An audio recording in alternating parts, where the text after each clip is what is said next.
found an artifact powerful enough to end a war, or begin one. They traveled to Sharn, City of Towers. Most folks in Eberron live their lives hoping to survive and protect the ones they care about the most. A few do that and more, trying to help those around them, even the ones they don't know. But only one group does all that when no one else can. The King's Citadel. The ones who do the job no one else can do. Eberron, the Shield. A star-forged Aegis whose strength lies in their shield, their armor, and their will to keep the Citadel and its mission safe. Merime, the Sword. A Kalashtar bard whose dreams have grown more troubled, the sight of her future grown more dim, but whose skill in battle, wisdom in counsel, and love for her sister and the Citadel has grown even stronger. Tantan, the Brain. A dragon-marked human artificer whose jovial demeanor conceals a deep curiosity, razor-sharp intellect, and long memory, with knowledge of what he did for the last war, and what he can or must do for the next one. Lysiana, the Heart. A dragon-marked halfling healer whose love for her sister is matched only by her desire to help and heal the members of the Citadel, even as the threats they face grow stronger and stranger, and even if she herself can't know where the next path might lead. Rowan, the Wild Card. A human wild magic sorcerer who's played a dangerous game for most of his life. Now he's gone all in to save his friends. But will he have the chips to pay if his bet is called? These 5 elite operatives came together to aid the salvage outpost of Salvation, where the Grey hovers nearby, a threat and a promise. With the Oracle of War, they found an artifact powerful enough to end a war, or begin one. They traveled to Sharn, City of Towers, and started to unravel the Oracle's mysteries while stopping assassination attempts from the Emerald Claw and the Nation of Thrain. They found Sky Blue, the daring thief somehow tied into the ancient draconic prophecy, and stopped the Claw operative Erulin Karnak before traveling back to Salvation and into the Grey to take down the repurposed Conclave outpost, repel a war-forged invasion, and take the fight to the Lord of Blade's secret fortress, Razorcrag. They found an elemental forge of great power and rescued both hostages from Salvation and the maker of the Oracle of War himself. But the cost, and Braelish soldiers and the mighty floating fortress Argoth taken by the Lord of Blades himself, was high. Now the King's Citadel must widen their world, traveling to the neighboring countries of Karnath, Thrain, and beyond. They've saved Salvation, navigated Sharn, and neutralized Razorcrag. But can they learn the Oracle's secrets, unmask the Emerald Claw, and stop a war? Only if they remember that in the end all they have is each other and the King's Citadel. Long live the King. Welcome to Eberron. Welcome to Corvair. Welcome to the world beyond Salvation.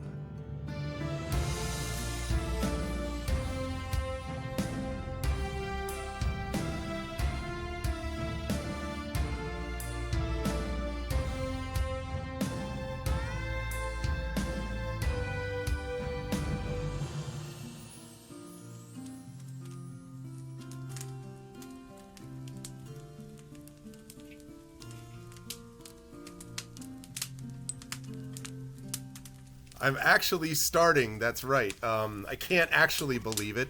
What's going on, everyone? Welcome, Armanauts, to a Saturday night stream. Believe it or not, it actually is happening. I was not necessarily sure that I believed that a few minutes ago.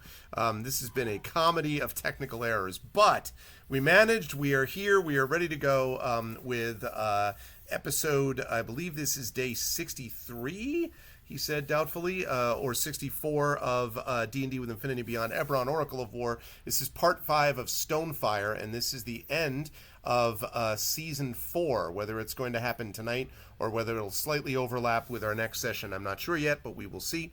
But I am very excited for this evening. Before we go any further, just a couple of quick reminders. Echo is quite right. This is not on YouTube tonight. I did not have the ability to get that set up for this. I was having enough trouble getting everything else set up. So unfortunately, YouTube folks will not be able to see this live, but I will, of course, upload it as normal, and I will get that fixed and settled by the next time I do a remote stream. !ArvTube for that, Discord !ArvCord, Twitter !ArvTweets, Blue Sky !ArvSky, website arvanellarun.com, financially !ArvShop, the merchandise area, !ArvTreon, my Patreon. Please sub to the channel, that is always appreciated, and please consider backing the publishing stuff. I'm up here in Niagara Falls at the World Fantasy Convention, along with dear friends here in the room with me. So that means books are on our mind. !Icarus, my graphic novel from Athos Arts. Library, my Tales and Tomes, The Forbidden Library. That's my 5e adventure and sourcebook from Alligator Alley Entertainment. And Greyshade, which is my Greyshade IP, Greyshade, Renegade, and Heretic. Currently, Greyshade still is on a cheaper price than normal, but not for much longer. We got a very big boost out of that Greyshade promo, so thank you for those of you who contributed to that. But if you're interested, please check out that series. You can get that from Athos Arts. You can also get the audiobook of Greyshade from our very own Trent Sparks, about whom you will hear more in just a moment. And you can also pre-order the tabletop role-playing game of Greyshade, being designed by Brandon O'Brien, also about which more in a moment, about whom more in a moment. And you will be able to do all of that at that Greyshade link, so please do that. And as always, BLM, Black Lives Matter, very important to affirm and assert the significance and importance of Black lives. Help Now, the World Health Organization page on suicide prevention. Important to reach out to others when you need help and reach out to others when they need help as well. And Ukraine, UKRAINE, to help the people of Ukraine as they fight back against an illegal and illegitimate war with bravery and courage, and send the message we will do so for others in the future. I am, as I said, in Niagara Falls, and so with that noted, I am now going to unmute the folks, or at least I will do so as soon as I can find the freaking thing right now. There's the mixer. No, that's not it. It's not it. Nobody panic. I just have to find where I put there's the volume mixer. I knew it was here someplace. Right. Yes, you can do it. You can make it. I promise. There's this, and we will unmute them, and I will head over to reveal the incredible crew of There They Are. That's right, they are all there. We are all present, and so am I. What's going on, everybody? Wait, are we all here though? Yeah. We're all here. That's the biggest thing. Yeah, exactly. The fact that we are all here is quite something, because we have been brought from places far and wide to be able to be a part of this. And so hi everybody. I am sitting in Brandon O'Brien's hotel room. How do I know that? Because Brandon O'Brien's right over there. You're going to be introduced to him in just a moment. But first, I'm going to say hi to Tren, who is not in our hotel room. Tren is sitting at home right now. I know he's like, wait, how do we know? We'll all be in the same room at some point, you know. I'm just waiting. I'm just setting Tren up repeatedly with softball after softball. Anyway, it is good to see you, Tren. How's life in the universe with you, and so on, and who are you playing this evening? So I have this booth, and I keep trying to get everything set up so that it's all working properly. And, you get to the point you're like, okay, great, this works fine. And you set it up, and you get asked to do, like, a little bit of some work for a Norwegian video game, and you're like, I can record this in 5 minutes. And you record it in 5 minutes, and then you try to record something that's like, say, half an hour to 45 minutes long, like a chapter of an audiobook. Yeah. I've been trying to record for a while, and shit doesn't work. And you're just like, what the hell? And so there's this buzz that appears on the line. Like when you hit record, there's like this, across, and I'm like, where is that coming from? That wasn't there 2 days ago. Yep. What the hell has changed? Yep. And so constantly trying to, and so I thought someday an employer is going to be like, we want to direct you live, so you need to connect your machine to the internet. I'm like, I'm trying to keep it off the internet. Fine, whatever. And so we get a 50-foot network cable and we plug it in and I get everything set up. Now I'm trying to get like a window share set up so that I can just move the files back and forth instead of having to do it via like a USB drive or something, Right. because it would supposedly be faster. And whereas doing it with a USB drive would take maybe 2-3 minutes, I spent all of yesterday trying to get this thing set up, and it's just I can't identify at all with this, Trent. Not at all can I identify with trying to get something to work. I know. That's why I'm explaining it to you now. So hopefully someday, if you ever have technical issues of your own, you'll know to just scream futilely about it, because nothing can ever be done. That would have been more satisfying, yes. It probably would have been. But I finally got it working, so when SCP, I can transfer back and forth. I do have to ask just quickly, does it feel better though? I mean, are you still like, thank God I have this booth? You know what I mean? Yeah, very much so. Very much so. It is much quieter. You cannot hear my housemate or trains or crickets or birds in the middle of the night if I decide to work. I want to work at night or something. Nothing. I close the door. It is silent. Nice. As I was telling the only other two people in the call that can actually hear me most of the time, which would be some of them over there. I did get Zoom working in the booth. Good. By the webcam, so I could have accepted the call for this call via Zoom and be streaming from there, but it's still not quite set up for that.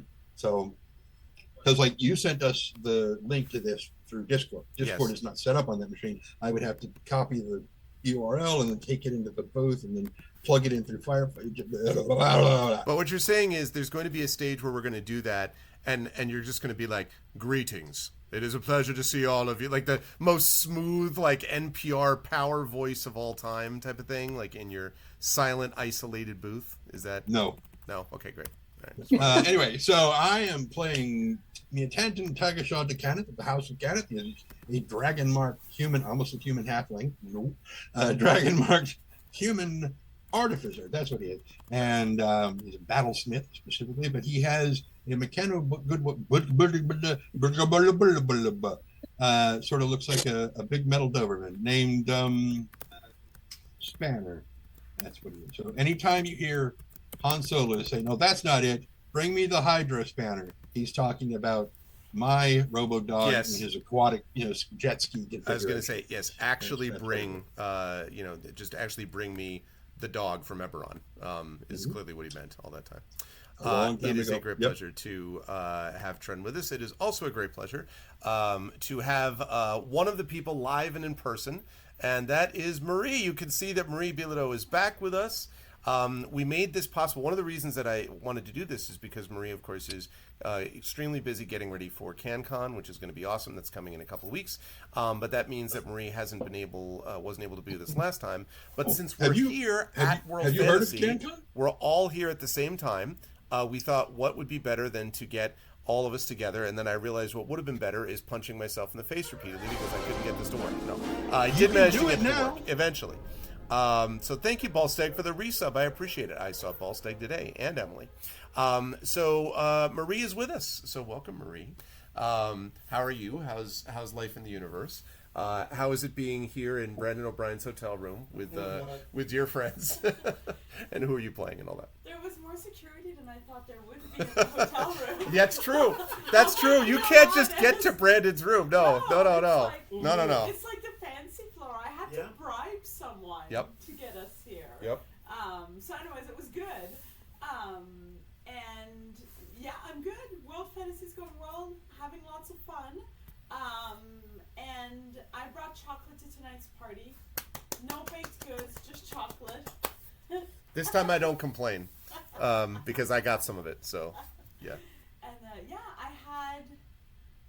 since I saw the stream last, and I can't share the links because I don't have any of them ready, but I'll prepare them later, I have the second book of Keepers of a Broken Land that came out, and then yesterday, I had my first Shadowrun novella, Offbeat, come out. Yay! So, very excited by that. Yay! Mm-hmm. And, and I am excited because I get to sit in a hotel room with half of people.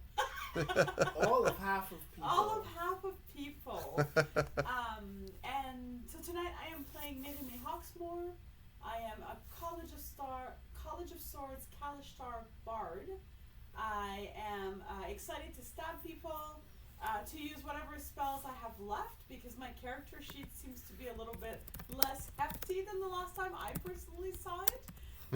So I'm pretty excited by finding out what the heck happened. So yay! Always a pleasure to have Marie with us. And yes, Marie is very curious, John, as to how exactly spell slots, which she seems to have very few remaining, like how all those different spells were involved. So I figured that you could be in a good position to explain that, because John is with us too. John is also in a hotel room, but not our hotel room. John is in another hotel room somewhere else in a not semi-undisclosed location. Where exactly are you, John, right now, and who are you playing this evening? Hello, everybody. Yes, I am the spell slinging John Helfers, at least for the past 2 sessions. I'm in wonderful Madison, Wisconsin, because my company, Catalyst Game Labs, is at Gamehole Con, the great con with the unfortunate name.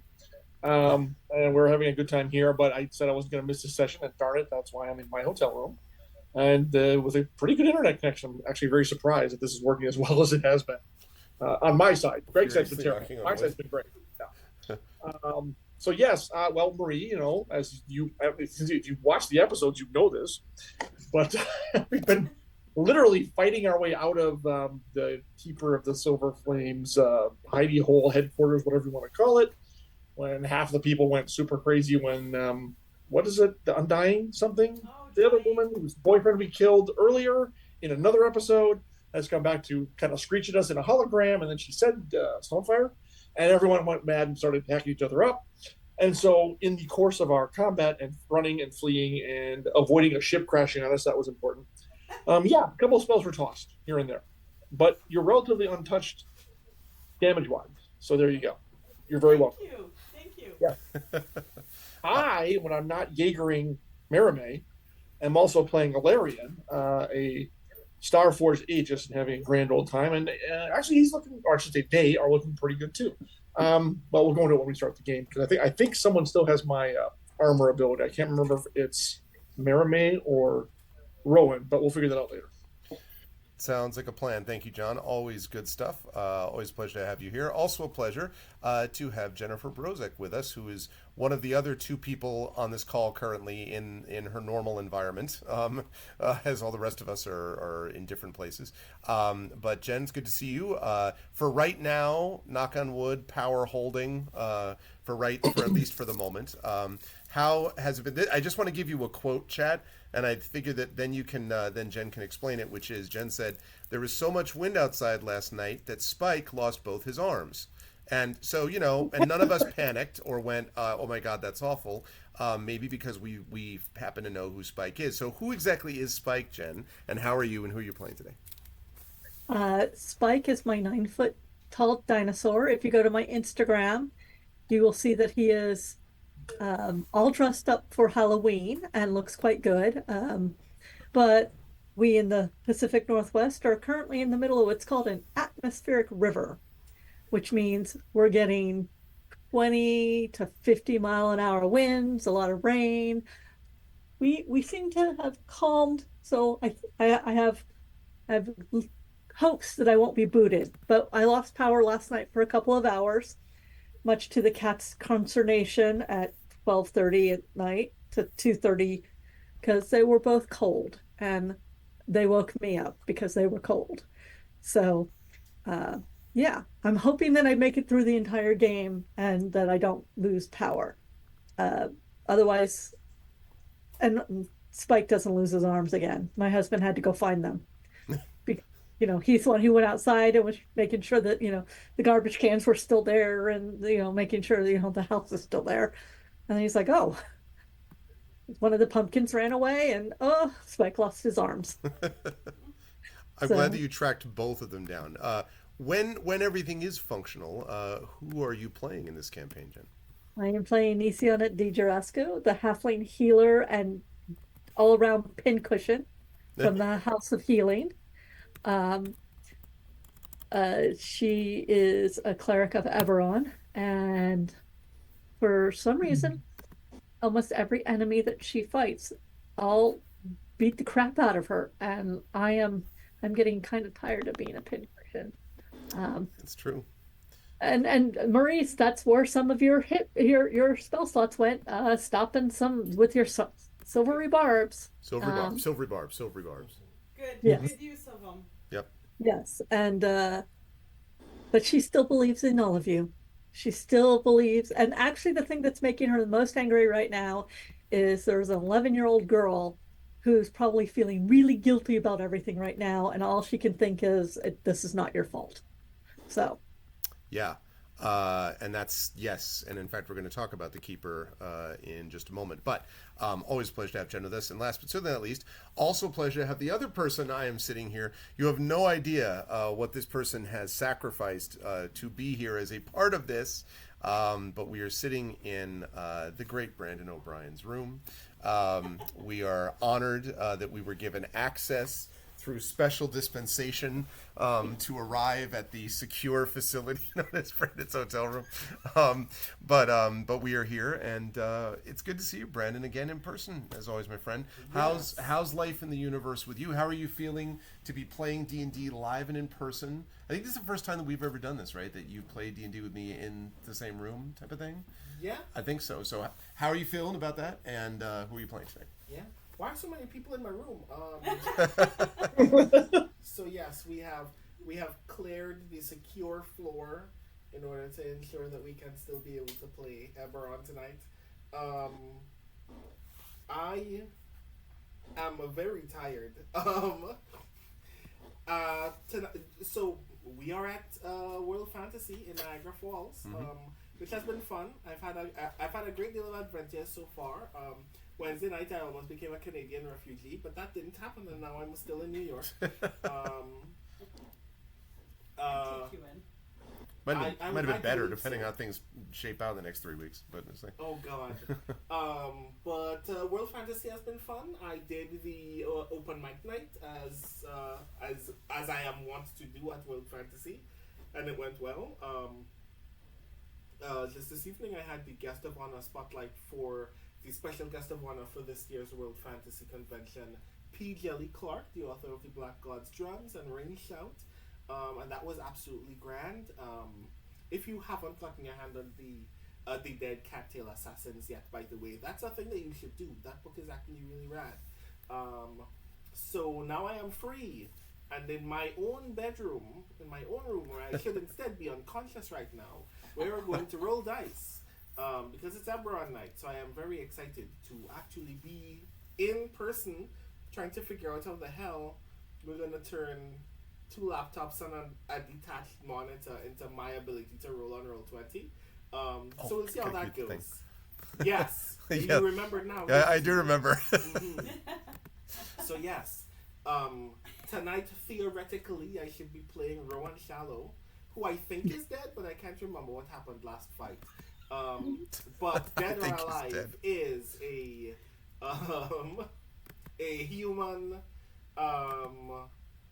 wild magic sorcerer with a gun for a right hand, who may or may not be contributing whatsoever to our attempts to actually resolve the conflict that we're presently engaged in.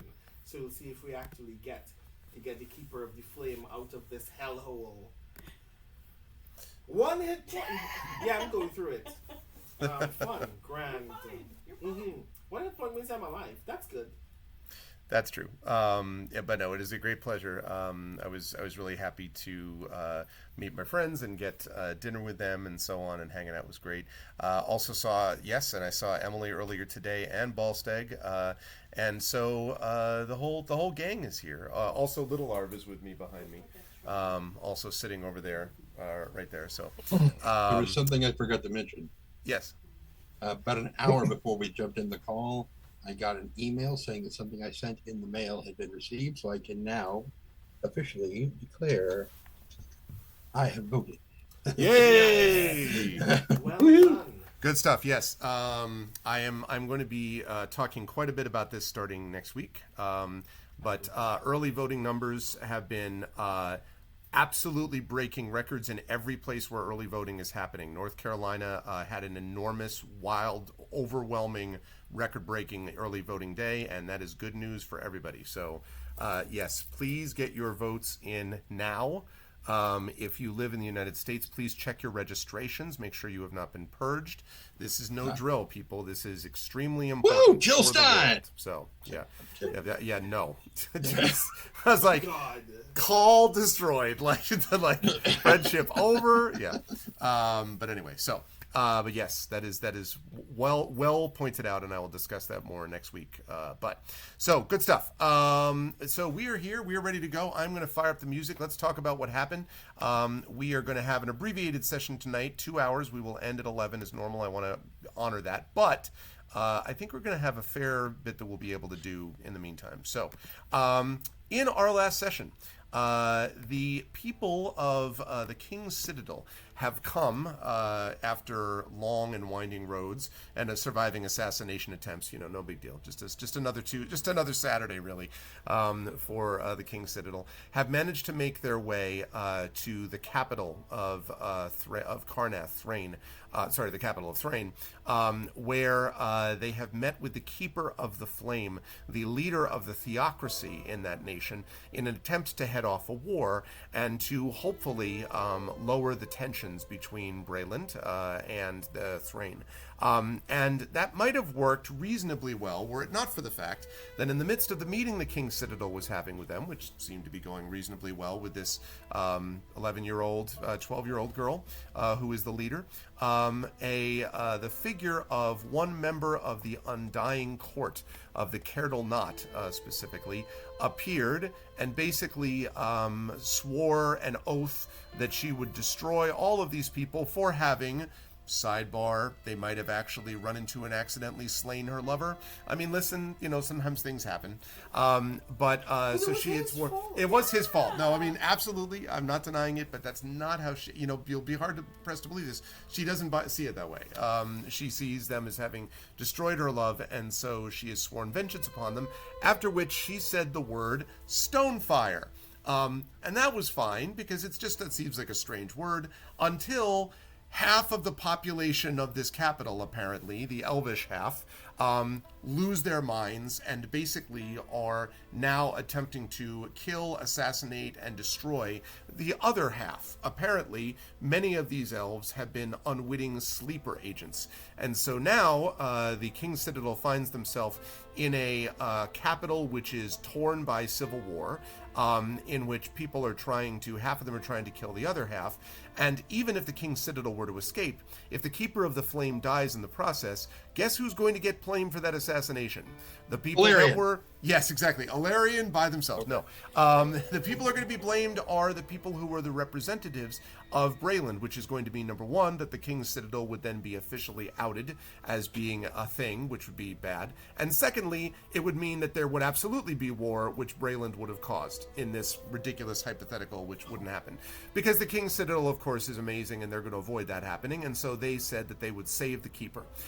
They fought through waves of elven champions and battled against archers. They managed to avoid an airship which crashed into the ground and wiped out a number of people and would have included the King's Citadel, and now have battled their way into and underneath and back out of the city into the southern bridge from which they can escape the capital, at which they were greeted by what used to be the Keeper of the Flame's right-hand man, who apparently has also now been actualized by Stonefire and has now become one that was opposed to them.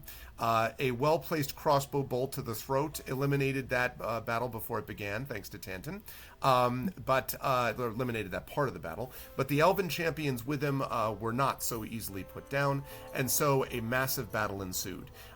We stopped in the very sort of end of one combat, going to the top of the next round, and as we did so, I mentioned to the party that outside of the building, rally horns were sounding from somewhere in the distance. In terms of who they were, or what the party was, or who they support, or who they are allied with, we don't know, but we're about to find out.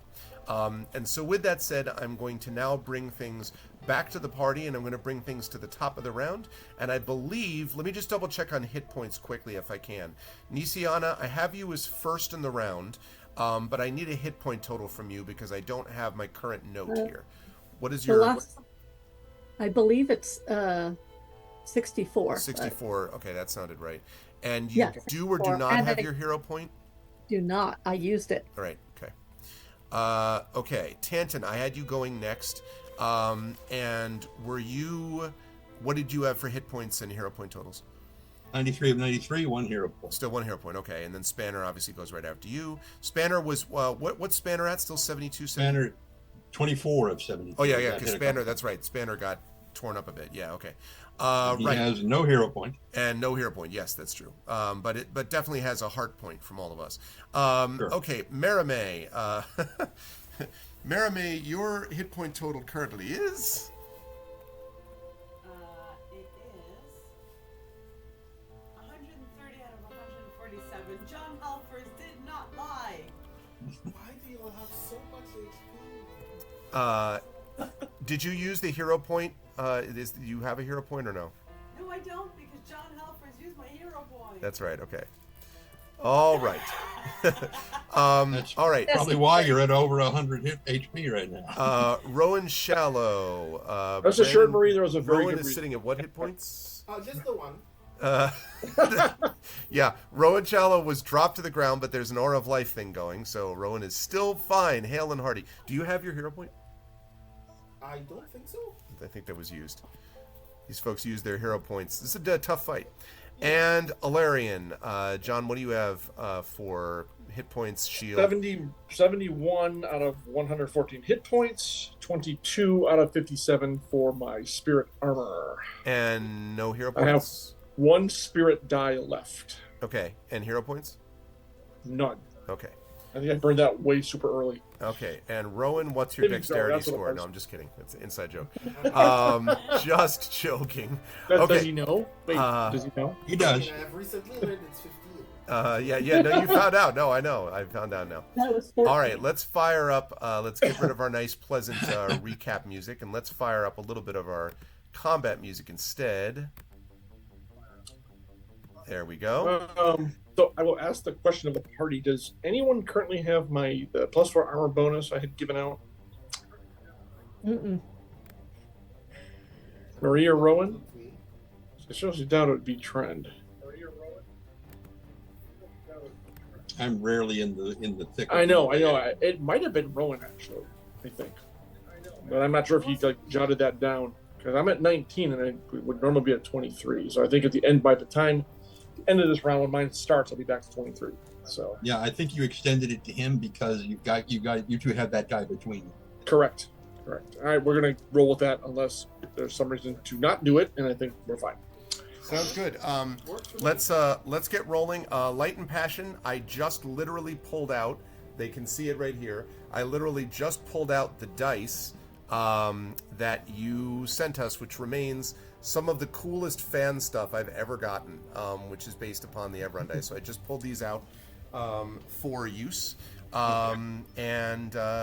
So let's do it. Mine are in my Foxy dice bag. Nice. Yeah, it's such all it's my such a other cool thing. dice. So cool. All right, Nisiana, let's start with you. So you can see the map that is laid before you, and current circumstances are such that you've got the two champions on you. This one down here, I believe it was. Sorry, get my select thing up. I believe it was this one was fairly hurt. This one up here was extremely hurt. And then this one was sort of in the middle, I believe. Yeah. I think is where we had them. So with that said, and those horns are still blowing, Nisiana. What would you like to do? I am going to cast Spirit Guardians Okay. because I am tired of being just beaten to crap by these people. So my Spirit Guardians. Wait, I thought that was going to give me my. So they manifest, and in a 15-foot radius. It is concentration. Oh wait, did I have another concentration spell up? I don't think so, because Aura of Life is not concentration, right? No, it is not, and I did not have a bless up. Okay, so I am doing a concentration, and I guess 15 feet. let's see, when you cast a spell, designated number of creatures you can see are unaffected by it.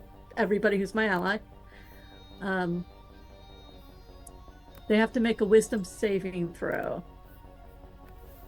when they are in the area. Okay. And their speed is halved, and then if they fail, they take 3d8 radiant.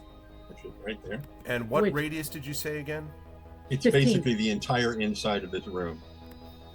Oh. Because it's the same as the Aura of Life. No, it's half of the Aura of Life. Aura is 30-foot radius, 60-foot diameter. Spiritual Guardians is a 15-foot radius, 30-foot diameter. Okay, so it's more like... Oh, shoot. Oh, come on. Okay, it's more like this that I just put up there, Nisiana? Yep. So all the enemies in there have to make a wisdom saving throw. Beginning of their turn? Or... looking at this. Oh, I can see it.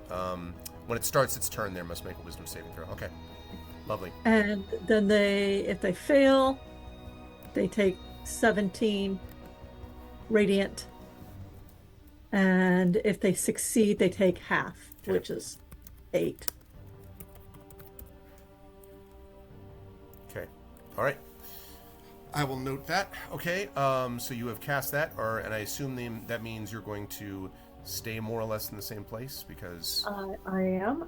Also, they have now within 15 feet is something terrain. Difficult terrain. Difficult terrain for them. So basically, there's a bunch of floaty dragons flying around me in that 15-foot, protecting me and not hurting my allies. Yeah. Basically, this is just not what you want. Not what they want specifically. That is correct. Okay, excellent. Big fan of Spirit Guardians myself. Used it quite a bit in Celesta. Okay, good stuff, then Nisiana. Assuming that's all for you, then I'm going. Is it? Yeah. Yeah, I can't do anything else. Then I'm going to jump over to Tanton. Tanton, what would you like to do?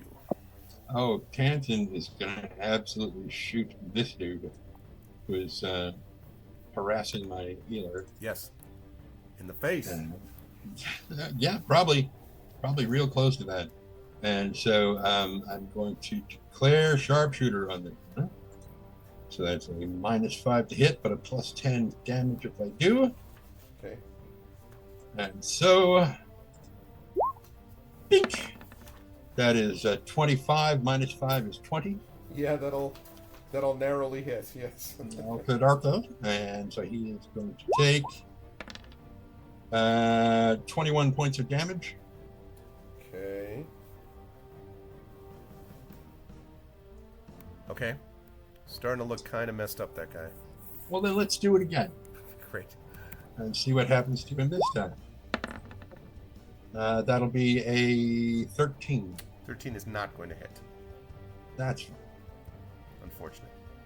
Yeah, well. Then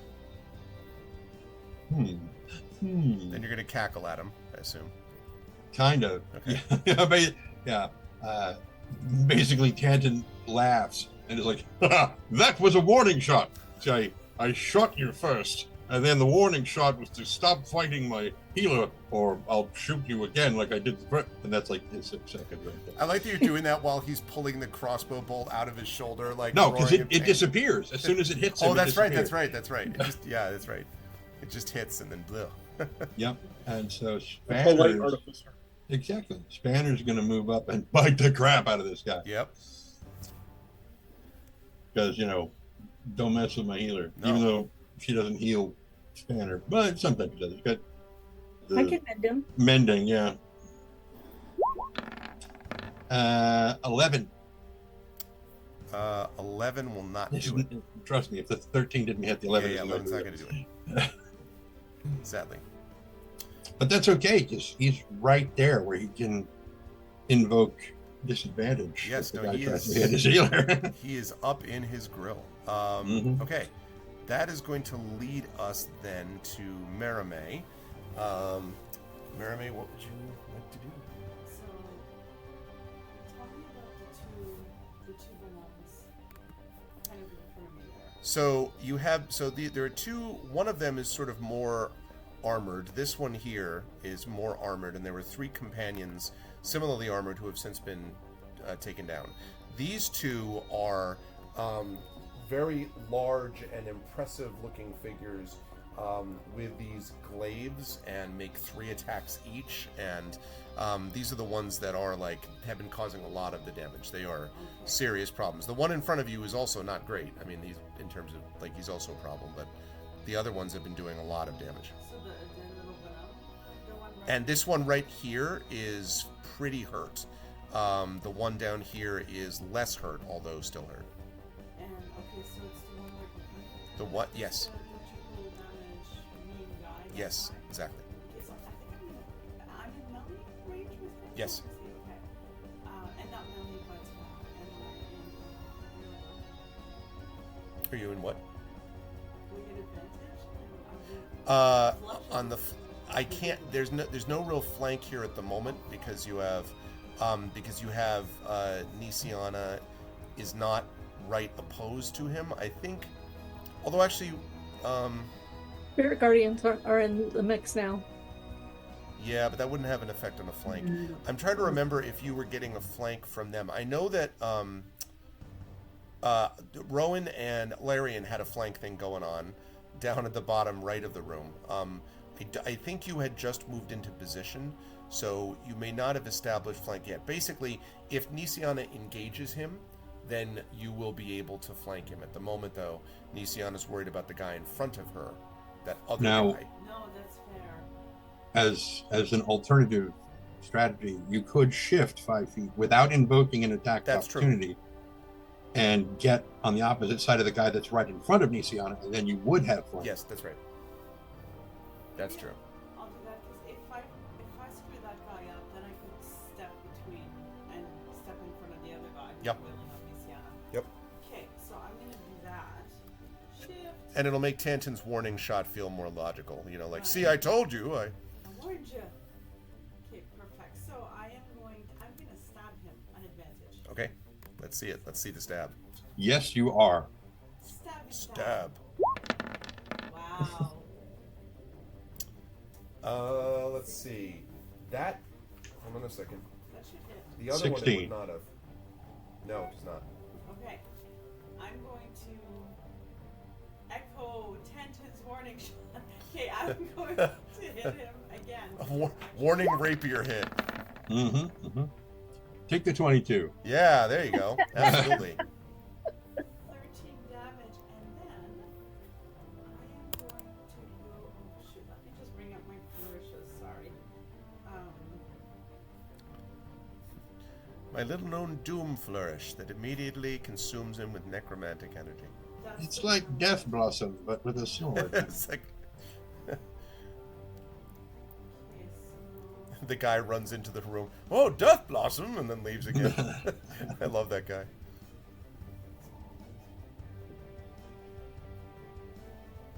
Okay, so I'm going to do. I've never done this one. Sorry to chop this up for you. I've never done this one. You're gonna love it. It's a slashing flourish. So I'm going to go like this, and I'm gonna hit both of them because they're in melee. I didn't know you had a slashing flourish. Okay. I've never used it before. Okay. All right. So I'm going to roll a inspiration, a D10, Okay. and then we'll see. And it would be high and well rolled. No question. This is spirit.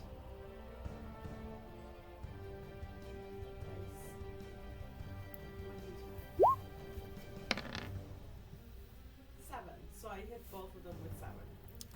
An additional 7. Okay. Yeah, an additional 7. Yeah. All right.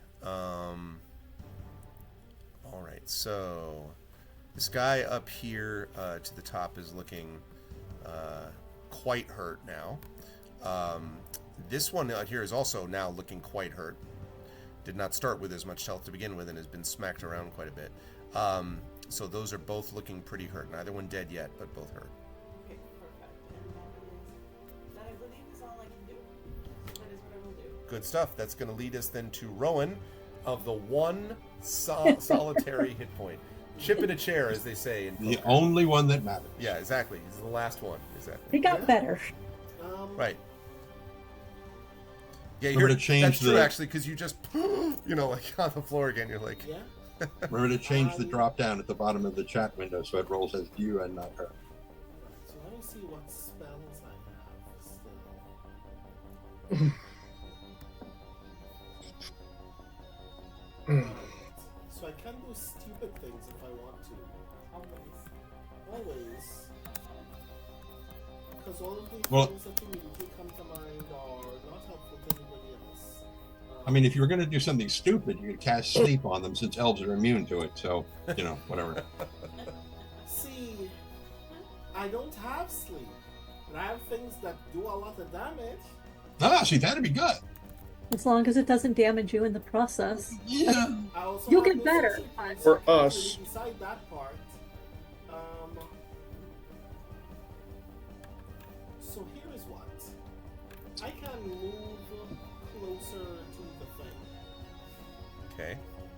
What if I came about here? Yep. Or rather, let's just move a little bit closer. Well, wait. If you do that, you incur an attack of opportunity from the guy between you and Illyria. Yeah, that's right. You have a guy there. If you're shifting, Um, if you're just shifting 5 feet up, you can do that. But if you're going to move farther, yeah, there is. Also, you'll be attacked by the Spirit Guardians. No, Spirit Guardians, I think, is only enemies. We are specific. outside the range They were of the outside spell of it. when she called it. Right, so I will. I believe it's only people within the range of the spell can Oh, be immune. okay, we yeah. are not in it. Yeah, so I'll move Yeah. up this way. And just to make absolutely sure that this is a thing that I have, that I do have a spell slot for. I do. And no, it's not any number of creatures you can that see. range is 20 feet. oh, okay, Would never you mind. Would you say if I put a fireball here, that this guy here would be still 20 foot radius? A fireball there. Wait, this room is so small. What's 20 feet again? Yeah, 20 feet would actually be 5, 10, 15. 4 of those squares you're Yeah, standing in. yeah. So no problem. Okay, so let's put it here instead. Is that ideal? No. No. Here. Well, You would how have- about you just you use would have- firebolt? Yeah. Firebolt. Why would I do that? That would imply that Rowan is wise. Okay. Hey, you said he enjoys dying, not that he enjoys doing stupid shit. And killing He your does- own He does people. also enjoy doing stupid shit. Well, That was cool when you met him. Yes, a fireball right here. That's not going to hit Illyrian, is it? It shouldn't. Where are you dropping that? Behind this guy. Behind the guy that's attacking Galeria. I mean, If you- that is going to hit me, but I can probably take it. if you drop it on these boxes right here, the fireball will extend out to the rocks behind Illyria. Yeah, well that works. Okay? And if I make my save, I'll take no damage whatsoever. Oh my gosh. So it does seem to be honestly a little bit of overkill, but I'm not. He's gonna do what he's gonna do. I mean, Play your character the way you play your character. Yeah. Yeah, exactly. That's fine. Oh lord. Right. So. I mean, it's true. At one point, I'll just come back as well. Yeah. So at 3rd level, that's 8d6, but first dex saving throws. yes. So go ahead, Hilarion. You're gonna make your dex saving throw. I guess so. I just want to make sure I'm. Oh yeah, Shield Master. That's it. Okay. So take your damage. Use your reaction and take no damage. Okay, that works. If you succeed, use my reaction, take no damage if you succeed on the saving throw, interposing your shield between yourself and this rest of the effect. This is a dex saving throw, so there we go. Saving versus what number? I mean, as high as possible.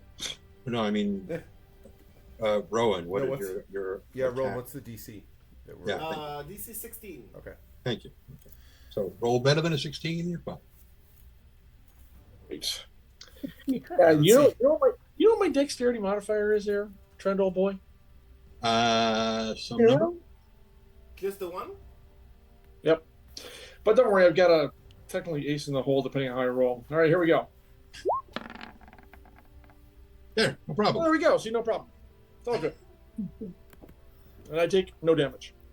Nice. All right. I have a very large shield, Arv. So there you go.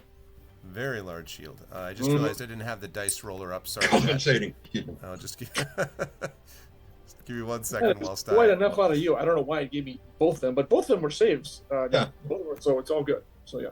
There we go. All right, I got the dice roller working. Apologies, chat.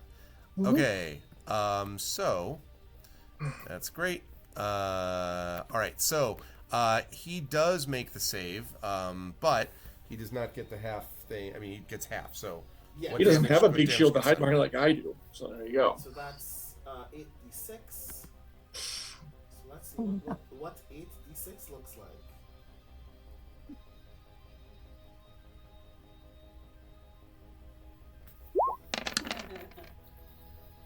Mm. 32 Not out of bad. 32. Yeah. What again? That would be 16. Okay, yeah, that guy down there is starting to look a little worse. The worse for wear, I'd say. How's Ilarion It's looking? fair to say. Larian's fine. Didn't take any I damage at all. come through the flames Yes, and exactly. arg. Yes. So just to make sure of this other thing, just in the event that I am mistaken, I cannot use a bonus action to pop my healing bracelet. No, Has to be an because action. it's, Has to be an it's an action to cast a spell. Yeah. Yeah. Yeah, well, not just me crawling on the 1 hit point. I did the thing though. You That moved up, and you're not going to move. Yeah, because the whole Mhm. shifting thing. Right. Okay. Although I don't know if the DM would allow you to use a sorcery point to quicken that spell or not. Probably not, because it's It's not his contained spell. within an item. Yeah. Yeah. Otherwise, I would, but no. Yeah. Much as I love the use, the amazing use that Rowan gets out of his sorcery points, I kind of have to draw the line a little bit. Okay. Yeah. Good stuff, though, Rowan.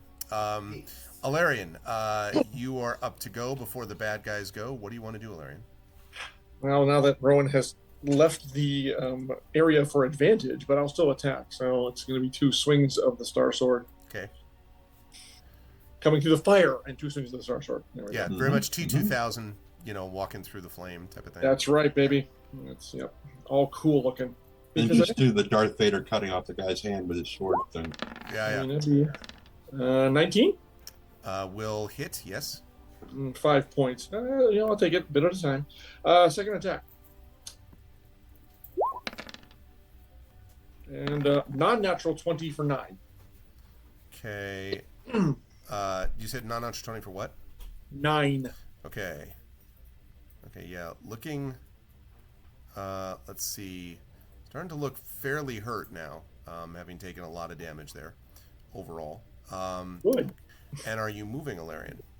No, I still want him to engage. I'm trying to draw his attention off of Rowan and onto me. That's why I'm beating on him. Yes. Repeatedly. Yes. Yes. Okay. All right. Good. And I assume you're staying where you are, right, Alarion? Yeah, there's no point in moving. Yeah. All right. We're going to go with, first of all, the 2 that start in the Spirit Guardian circle are going to take damage. How much, again, is that, Nision? Wisdom saving throw of DC 17. If they fail, they take 17 points of damage. If they make their save, they take half. They Unless both they have failed. something. And actually, they both failed, which means that this guy is surrounded by and then as he's destroyed by these spirit guardians. Good. Nice. Yes. And this one is now, this one up here is extremely hurt, but is not quite dead. And is going to attempt to, let's see, I think is going to wail away at Nisiana.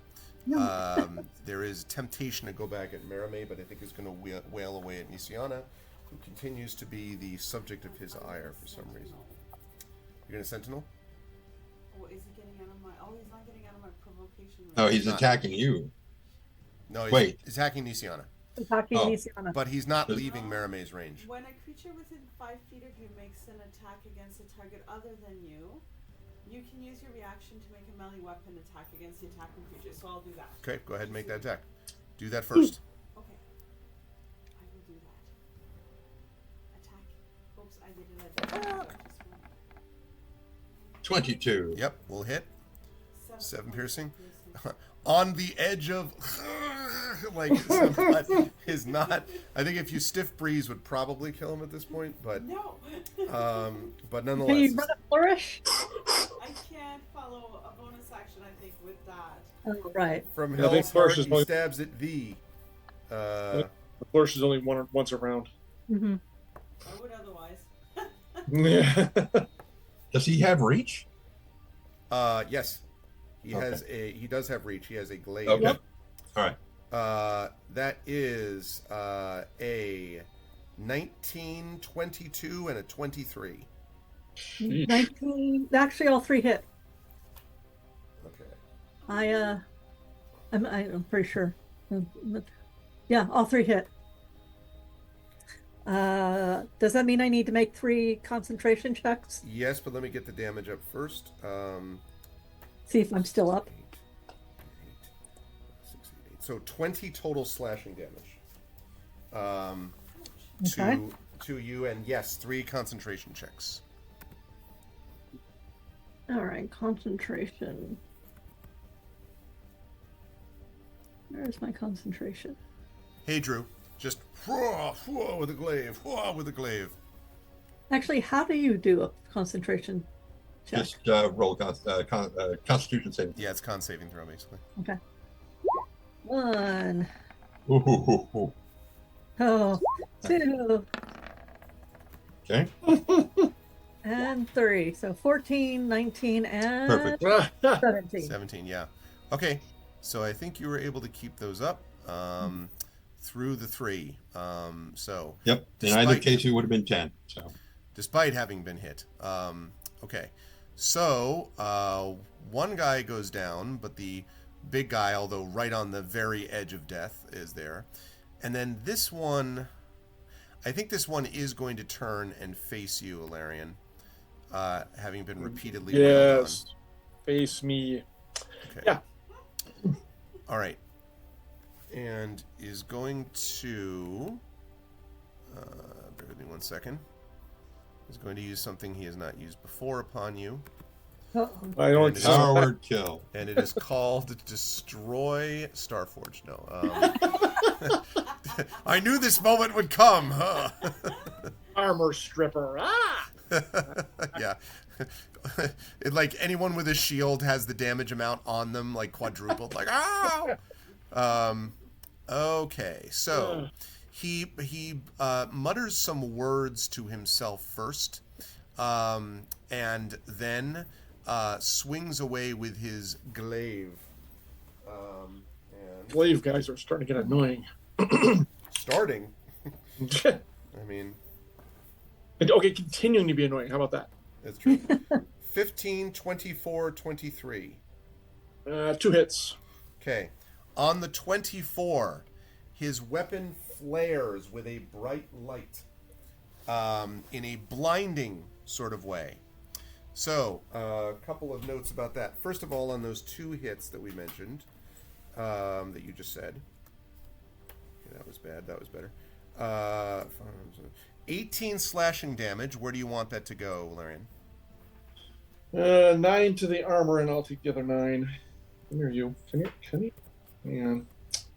Let me adjust my notes here. Okay. All And right, so- then takes an additional 3d8 on that flare. Ow. So another 16 points of radiant damage, Alarion, on that first hit. Hey, I'm the one who deals with radiant damage, you bastard. That's me. Okay, where do you want that to go? That 18. 16? 10? Did you say 16 or say 18? You said 16, I thought. 16, yeah. All right, 10 to the armor, which leaves me with 3 armor points, I think. Yep. And the other 6 to, so 56 hit points. Yep. And I need you to make a Constitution saving throw, please. All right, here's where, okay, I'm ready to possibly use my spirit die to bolster that if I need to, so hang on. Oh, wait, is that a reaction? I already used my reaction. Crap. Yep. All right, we'll see what happens. Oops, so I guess I rolled it, and that was only a 10, which probably didn't make it. 10 is not going to do it. You have been, as the song says, blinded by the light. Oh, damn it. You are blinded. Now, you can make that con saving throw at the end of each of your next turns. Okay. But at the moment, the effect of that, being blinded, means that you automatically fail any ability check that requires sight. Attack rolls against you are done at advantage. And your attack rolls have disadvantage. So it's bad. You can't see, basically, is what we're saying, Larry. Yep. Cannot Right. see. All right. Okay. The horns, by the way, are getting louder, and you hear the sounds of shouts growing closer. Things are coming towards the building. You don't know what that means, because it's all very confused. Just a lot of chaos outside. Yeah, it's fine. Sure. It should be great. Brings us up to the top of the round with Nisiana. I'm going to assume that I heard the yell and oh wait, hold on. Never mind. It's a touch. Sorry, I can't restore your sight. It's okay. All right. The guy in front of me. Actually, no, I should probably try and heal myself because ow. Yeah. Because ow. I'm going to heal myself. Healer, heal thyself. Yes. Oh, I'm going to do a big heal. I am going to cure wounds at 5th level for me. Because I have 2 5th level spells left. Okay. Cure Restore wounds. 100 hit points. Too many hit points. I'm over healthy. Fall to the ground, writhing in health pain. 18 plus 5 plus 5, so 28 points back. 28 points back. Okay, so that's should be 72, I think. Yeah. Okay. All right. Okay. All right, I'm above half again. Okay. Hale and Hardy. Okay, and that was a regular action, yes. So, do you wish to stay where you are? Yes, and now I'm going to frickin' remember I still have wings left. Okay. So keep that in mind. Okay, Tantin, that leads us to you. You have one barely a living guy to you ahead, like above you to the north, and then you've got somewhat more healthy, but not a whole lot healthier down below. Well, let's shoot the first one first. Okay. One obnoxious dude at a time. Right. So we will. How dare you dishonor the name of a glaive? Natural 20, What? Nice. Jeez. Okay, right. So, which is some number. let me ask you this. Is it more than 2? Because Oh, if so, yeah. Yeah, I mean, just the bonus damage from yeah, sharpshooter is more than 2. your shot blows him back into the wall, and he hits the wall with a thud, and then slides to the ground. Clearly dead. All right. Second guy, same as the first. Hopefully. Let's see. I doubt it, though. 15. 15 will not hit. Okay. Sorry. And it's okay. It's okay. But as the bolt whizzes right past his face, he's like, "You've seen what I've done to your friends over here. I suggest you stand down, or sit down, or lay down. Some down, watership down, whatever that's his." You've noticed, by the way, Tantin, without even having to make a check, an incredible focus. In fact, I would say you too, Mara, may have noticed that. Like an incredible focus on their face. These are, if they are Stonefire affected, it's clear that whatever this is extraordinarily powerful, whether it's mind control or conditioning or something like that. So, yeah, for what that's worth. They die just the same. So, you're going to stay where you are, Tantin? Yeah. All right. What about Spanner? I was going to say he makes a click at Spanner, and Spanner bolts through the space between that guy that's sitting right there. Rowan? Rowan, yes. And scooches between the two of them and bites this dude in the ass. All right. Let's see it. With avantage. Thank you. because we're flanking. Butt so, bite advantage. All right. Love it. with a wood chipper. So Yeah, all of that is, Yeah. 28. Yeah, that will certainly hit. And he will do 11 points of force damage. Okay, this guy is now starting to look very messed up. And Spanner says, well, he didn't say anything really. Wow, I was like, what? Like, this is a big The moment. only sound that comes out of his mouth is the sound of this dude's butt getting pulverized inside the gears that are twisting in there. So it's kind of a never mind. Never mind. Exactly. Never mind. Okay. He howls in pain. Not Spanner, the guy. Oh, okay. All right, that leads us to Marame. Marame, you have a chance to press the advantage if you so choose, Press the advantage? so to speak. But without advantage, because can I come here and beat him when I come? Well, I think actually if you slide next to Alarian, you probably could get advantage on him, yeah. Here?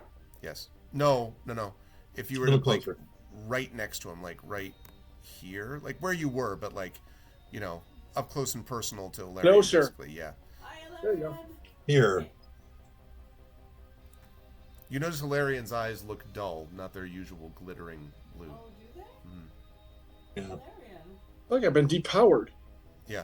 Oh no, I didn't know that. Something must have happened to it, like to my hero point and my spell slots.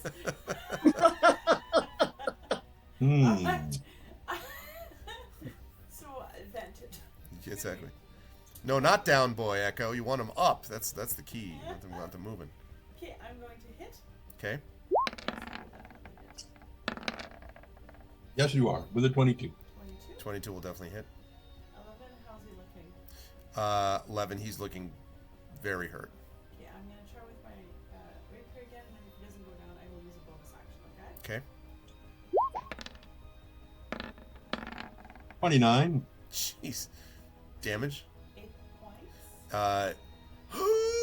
Like, you know, sanctuary. Not quite dead, though. I am going to stab him with a defensive flourish. Okay. Yasha. Yeah. 5. Yes, and he sort of drops to the ground, clutching feebly at his throat after your flourish. Told you. And hits the ground. And as he does so, you can hear those horns that I previously mentioned, and the shouting continues to sort of arrive. And there's the sound of massive, there's a clicking sound coming from here, from the doors outside, and you hear this, and then before that door opens. It's not opening. Before anything, yeah. As those sounds are getting closer to the outside, Yeah. with no sense of ceremony or gentility, Tanton grabs the keeper and pushes her back against this wall and stands in front of her. Okay. She Okay. kind of staggers back. All right. Are we still in combat rounds? No, not for a moment. I do the same. I am not yet. You also Fluffy. grab her and throw her back against the wall. No, And then I move in front of her. Okay. Because, and with my spirit guardians, which I'm not yet dropping, but I do ask her over the link. Do you recognize the horns? Okay. She says, "If I can trust the ones blowing them, yes. They should be the sounds of the city, the watch, but I don't Right now we know." can't trust. And then there is, and the doors blow open from the outside, and wood sort of flies everywhere. And standing in the gap there is what you see. You may have remembered when you first came in, there was Jayla, the guard captain, who was standing next to the other two. And Jayla is standing there, flames from behind her, smoke. She looks like the armor is just covered in soot and blood and everything, and there are literally a pile of bodies behind her, and behind her, next to those piles of bodies, are many, many, many troops. And she steps forward, and she sort of glances at you, and she sees you, and then she says, "What have you done with the keeper? What have you done with her? Where is she?" She does not sound to you like she's saying, "Give us the thing." She sounds like she's genuinely, I just What's moved 3 plus like 4? just enough so she can see. She stares at you like, where is the keeper? 7, where's the keeper? Yeah. Okay, this one seems fine. And and she's like, 32. No. And the keeper says, Jayla, is it you? Is it you? And Jayla says, and she sort of nods grimly, and she says, "It's more me than the men I had to kill to get here, to find you. The city is secured. The rebels are dead, and many of them, your servants. I am sorry, they went mad. They, and she sort of gestures, like, kind of helplessly at the bodies behind her. Rowan literally puts up a hand and goes, "We can mourn and mince words when we're safe from this place." You speak reason. Come. Hey, don't step within the dragon, my aura. And she sort of is like, because she sees the guardians, and she's like, she sort of does not move forward. Like, do not step within them. We will surround the keeper until we are confident in the place that we end up. So, with this sort of... From our perspective, the city was secure when we got here, and then until it suddenly wasn't. And so she nods and she says, "I know. And it is my shame that I was not able to stop this, even though I don't know what happened." And Jayla says, sorry, and not The Jayla, keeper. the person who's I've completely forgotten now. Jello. Her name's Jello. Jayla is the keeper. Yeah, Jello is the keeper. Oh, no, I'm sorry. It was not Jayla. It was, I beg your pardon, this was written confusingly. Sorry. The guard captain who was there when you first got there, but then left. And the guard captain, who was a woman as well, also confusing, says, the guard captain says, she says, "It is my shame, and I'm sorry." And then Jayla raises a hand and says, "Never mind. There was nothing you could have done. Just get us to safety."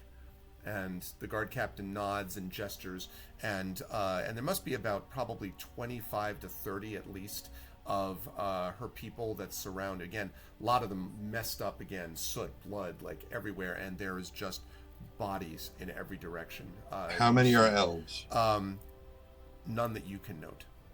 But there are, it's possible, the guard captain has a helm. You can't really tell necessarily if the guard captain is or is not. But there were also some of the elves. This didn't affect all the elves. It affected some of them. But you don't notice any elves among this group.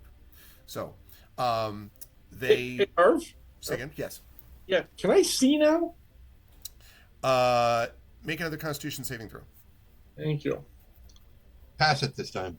Yeah. I mean, I'll do my best. No, pass it this time. There is no do or just do or do not. Well, I'm going to blow my last spirit die on this. Okay. 1d10. Well, now we're kind of out of. Yeah, I mean, we could be back into it in the next, who knows when. Yeah, but if we're out of combat, then a round is It nothing. should pass in about a minute. That's true. all right, then never mind. Okay. So yes, and you. So in about a minute, your vision does clear, and maybe there's a part of you, Valerian, that wishes it hadn't. Insofar as what you see is fair. just absolute destruction. You hustle out of the city along the South Bridge, and the behind you, as the cordon, like you and the rest around the keeper, as you are hustling out of the city, flames and more stuff happening, but it does look as if you do not hear anyone else accosting. No one else comes to accost you. You think that you may have gotten clear of the city. You can see more troops from the Citadel kind of coming in to reinforce. At least that's what it seems like. And as you go, the guard captain explains that all at the same time, everywhere across the city, roughly half of the people that were, and again they were elves, turned and basically shivved people, started attacking. And by the way, and this is maybe worse, not just soldiers, civilians did the same thing. If they were elvish, there was a chance they were affected by this. Now, you don't know what that means necessarily, but except all bad. And you are brought along into out of the city. I want to jump us forward slightly to about an hour after this event. So you've had an opportunity now, if you wish to get the benefit, you could get the benefit of either a, well, you're going to get the benefit of a long rest. I'll explain why in a minute. Okay. As you're sort of getting your wounds tended to and all that stuff, the Jayla, who's been in consultation with her people, comes and talks to you, and she lowers her voice and she says, "There are two things of importance that you must know. The first is that according to my people, they have begun to receive reports. This was not confined to the city. Outer outposts also had this happen." And and the guard captain sort of has eyes widened, and he's like, "All of the country?" And Jayla says, "There's more." And she holds up a small stone, and she holds it up and says, "This was sent, a message through this to you." And she hands it to one of you who wants to take it. It's up to whoever wants. Take it. Okay. If you hold it up to your ear, what you hear is warning, situation dire. Brayland in chaos, elves attacking. As if How the did the elves Undying in do Brayland that? are also, some of them, affected by Stonefire. Wow. This was How- continent wide. Continent-wide. The Undying Court has so much to answer for.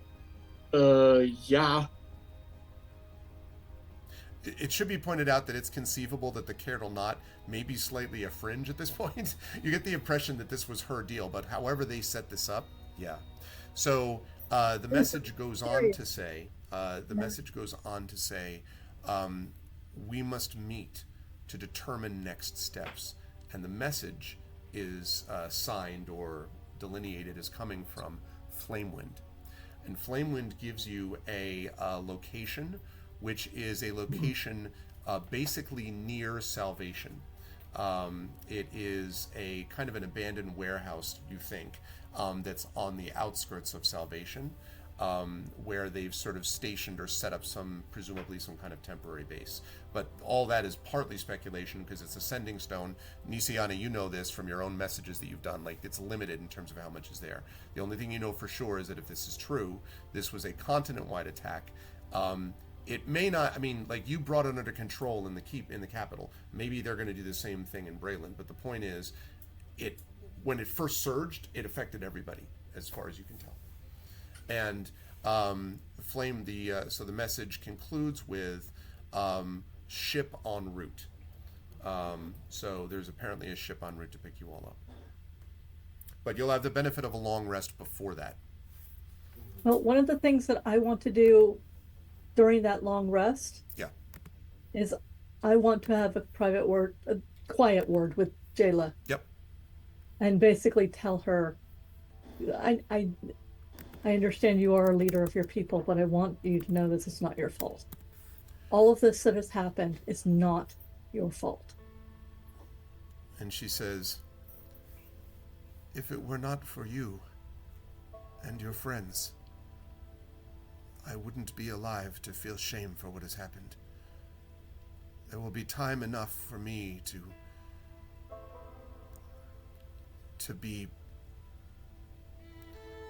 feel disappointment in what I have or have not done.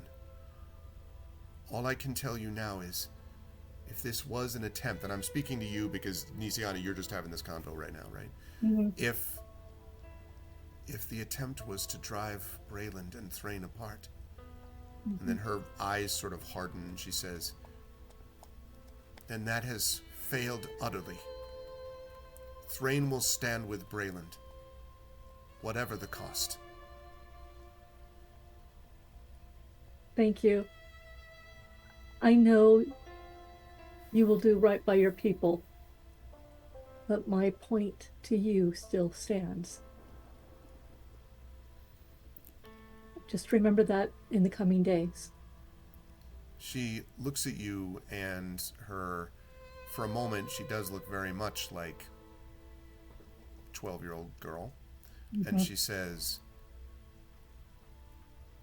thank you, but you sound like you've had this speech given to you before, too.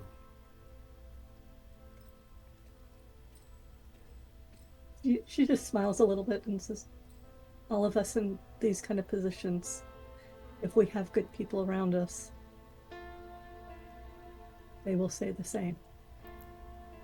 She nods and she says, tell your superiors, it will take some time.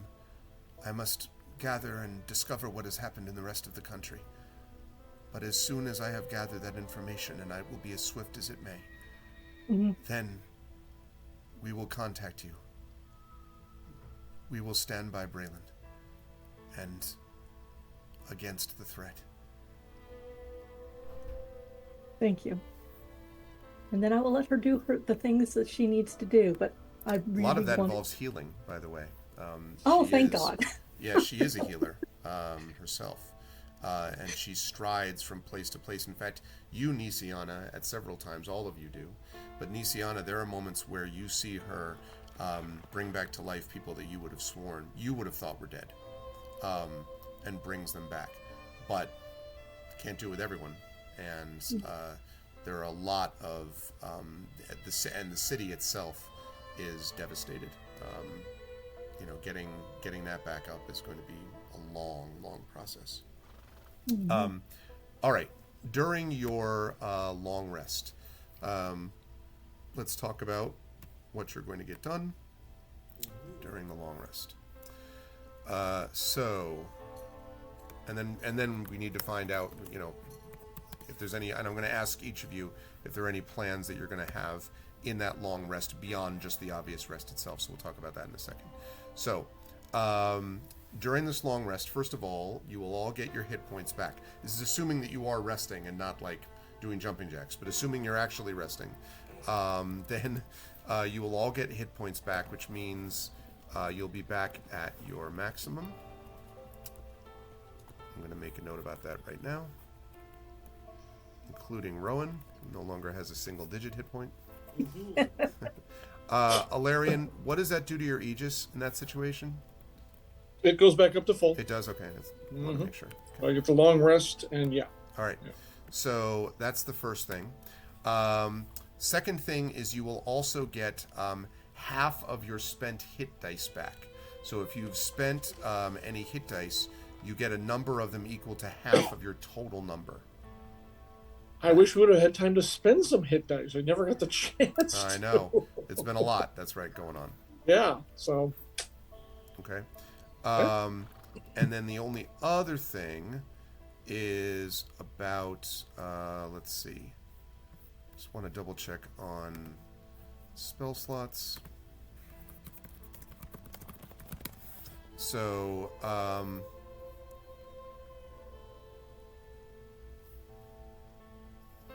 resting spell slots, because I think what that means is that you will get, having the red, that's what I thought. Yes. Okay, so you should have your spell slots back. I believe is what that is. You regain the spell slots back. I just want to make sure on the long rest. Okay. Okay. You will not benefit from another long rest within 24 hours, but hopefully that won't be a, hopefully you'll have other issues there. At the end of that long rest, by the way, now I'm going to ask each of you what you want to do in this time. You probably have about an hour or so after that long rest before this airship that is being sent for you arrives. So what do you all want to do in that time? Well, the first thing I do is tell them what Jayla told me. Okay. That Thrain will stand with Braylon, and that it will take a little bit of time, but they will send word, etc., etc. And then I want to rest because. Okay. Yeah, this is after the long rest for you has occurred. So, but I mean, in your case, it's you had to talk to her first. So I would say you would just be resting at that point, Nisiana. But Tanton, what do you want to do during the this sort of hour that you're not resting, if anything?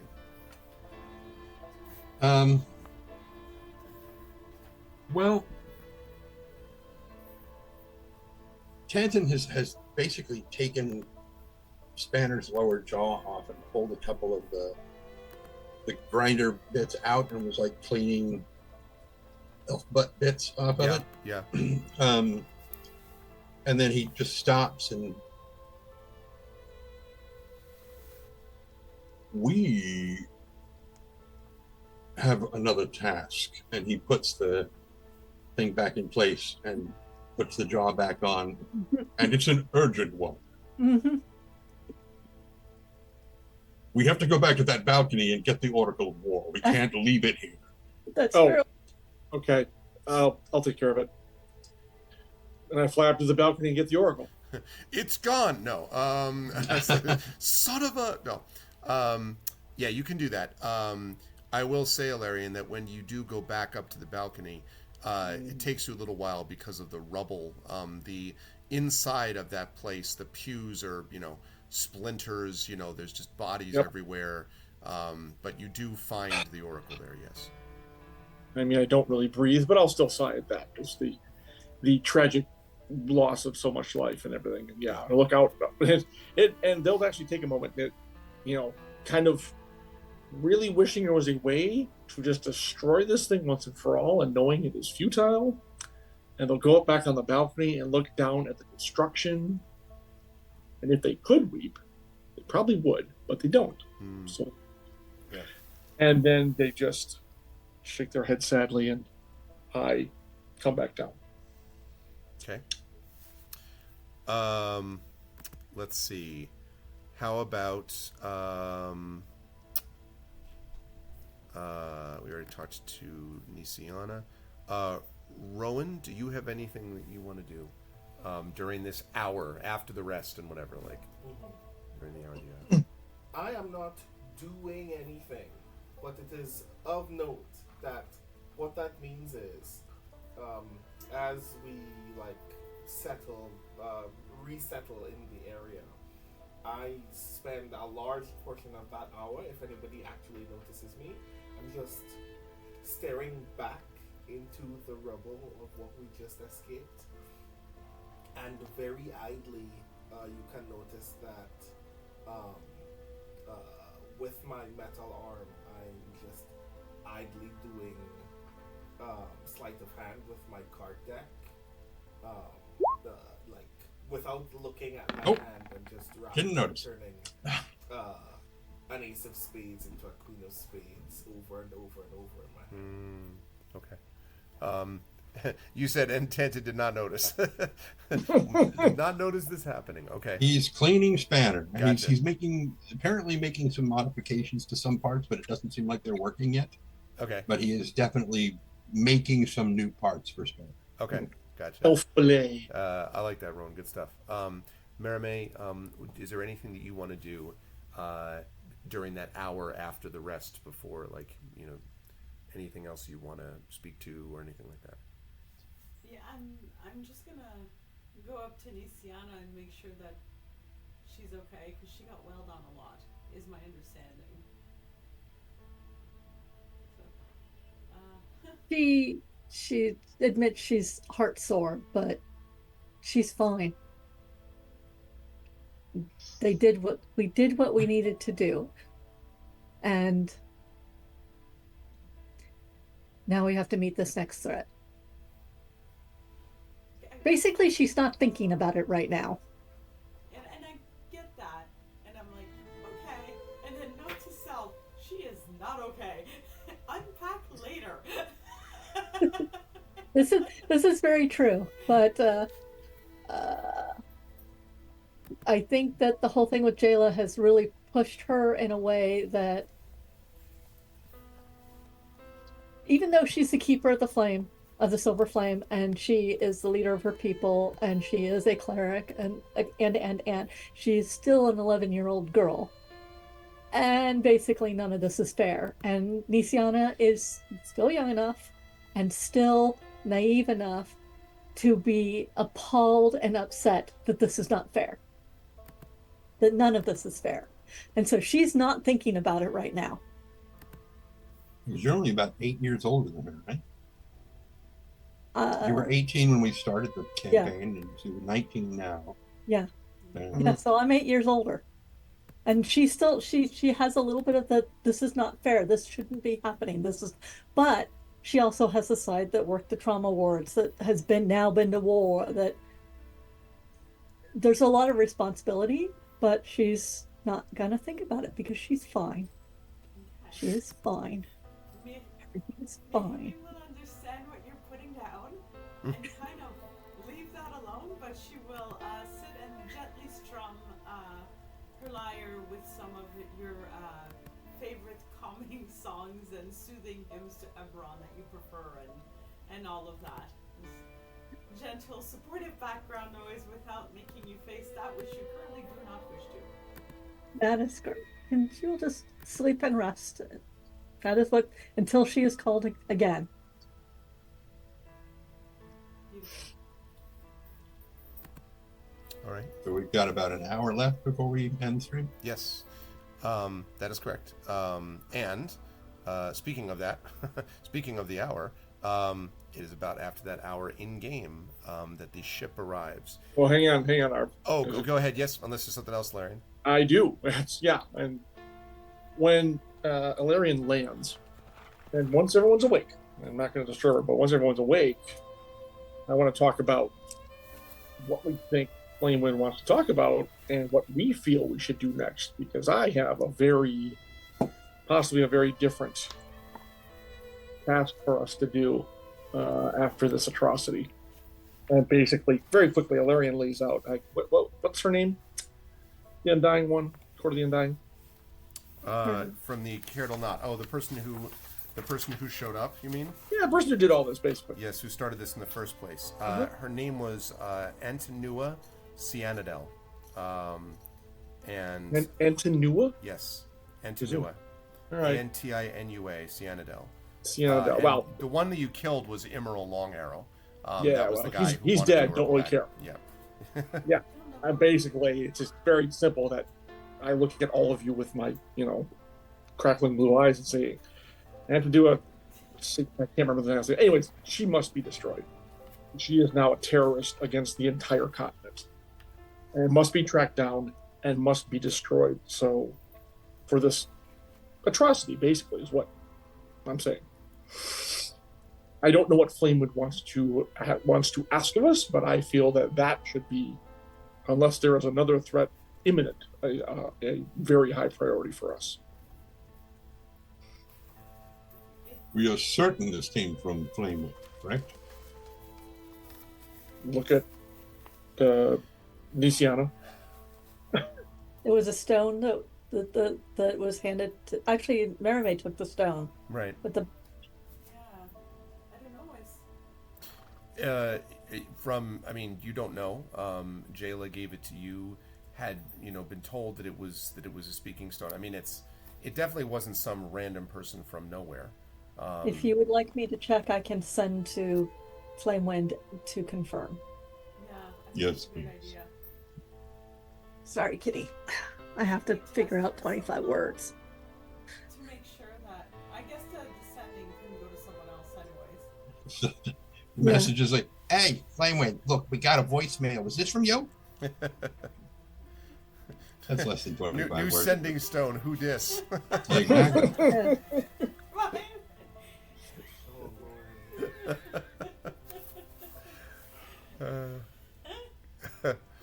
And Okay. So what's the message that you send, Nisiana? I'm working it Oh, out. okay. Uh,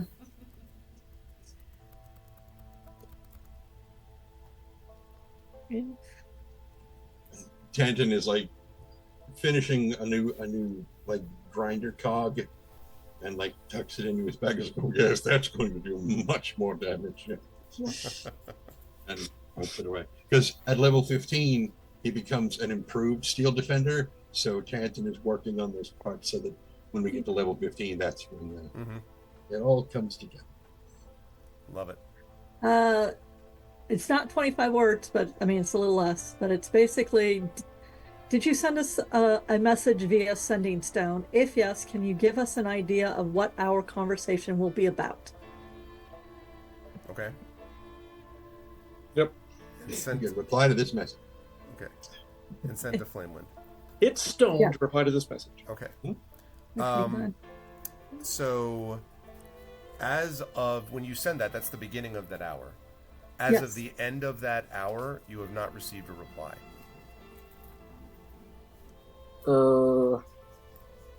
And that the message tracks her down wherever the recipient, wherever they are on the plane of existence, right? Sending goes to other planes as well. Yep. Yes. Yeah. So that's not. Well, she could be protected in a different way, She which goes- means that she didn't get the message, but the ship will be here shortly. Yeah, we've already had one blown up from under us, so if another one does, and I can I got my find. spells There we back, go. and my faith in Eberron is strong. Mm-hmm. And let's make sure we have a source sled, just in case. I don't need a source sled anymore. Can you carry all of us? That's a good question, actually. I mean, because I can carry the smallest of you. So me and Mia Tanton. Isn't Nisiana, or isn't Maramash smaller? Than Nisiana and Maramay, you could probably. Yes. Tanton is kind of fat, so no. Yeah, he's a little. He's like 260, 270. Big boned. Yeah. Yeah. So Rowan and Tanton, you'd be on your own. But surely nothing will happen. And for the entire hour, I'm like, no, she hasn't responded. No, she still hasn't responded. No, We're there I will yet? tell Are you there when yet? she responds. I mean, I know we could avoid the ship altogether and just teleport over there. No, because she may be on the ship, and it may be protected from things like message Well, that seems or sending. to me, but okay. I'm just throwing it out as a suggestion. And we're not sure where she is. If- too, if- she's in a warehouse, but Now, if we were fearing a trap, that would be the one way to certainly No, get ahead of the trappers. I'm not fearing a trap. Okay. I am willing to go along with this as of right now. And we all together can deal with it if it is a trap.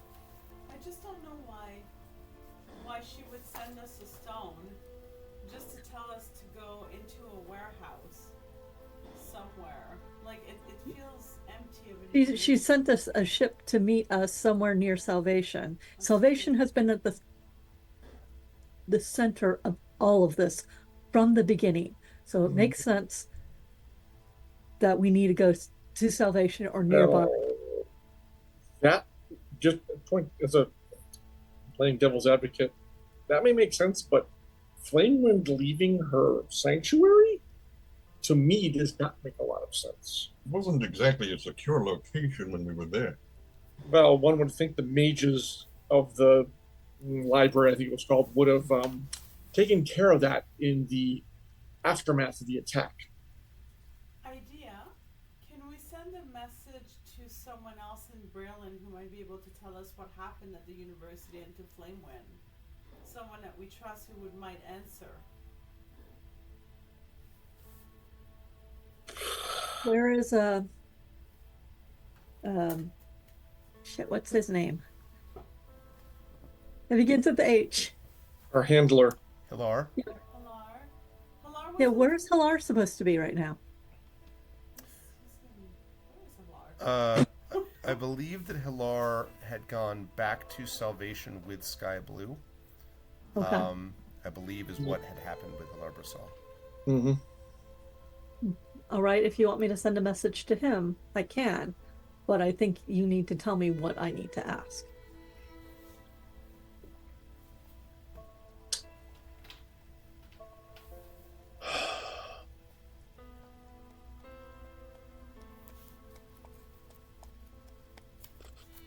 Um, hmm. Yes. You see why I'm asking you to tell me what you want me Yeah, to there's a lot to try to cram in at 25 words. Yep. Or we could just wait for the ship to arrive and see who's on it. Yeah, since it seems we're going to Salvation regardless, so. I mean, we can handle whatever comes our way. Let's proceed with caution and take care of each other, that's all. I mean, if we really, really, really, really don't like this ship, she points at Rowan, we have another way to Salvation. Right. Oh, I thought you were going to say that he could blow it up, if he could. No. He really didn't like the ship. I mean, why not blow it up?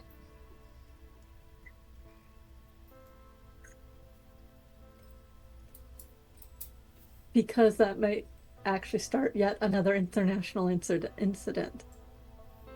It'd be better if we just teleported to Salvation if we have a problem with the ride that was allegedly sent to us. But I am choosing to believe that this is on the up and up until such time as we learn there are reasons not to believe it. Jayla, by the way, because now we're talking about maybe half hour before the ship is intended to arrive. You may have been thinking similarly, because Jayla comes and to see all of you and says, I do not know myself what is being sent other than an airship to pick you up. And, of course, you know your own business and Brayland. But I would prefer, if I could, to give you some of my own support. And if you have your own concerns, well, perhaps I can be of some assistance to you. And what Jayla offers you, now you may remember that there was this airship that crashed into the ground and, it was like, it almost took all of you with it. Vaguely remember that. Vaguely remember. Yeah. So Thrain has its own set of airships. But what Jayla offers you is one of her, she has 2, personal airships with crew. And she not only offers you the ship for the trip to wherever you need to go, in Salvation, she also offers you that ship plus crew for a year.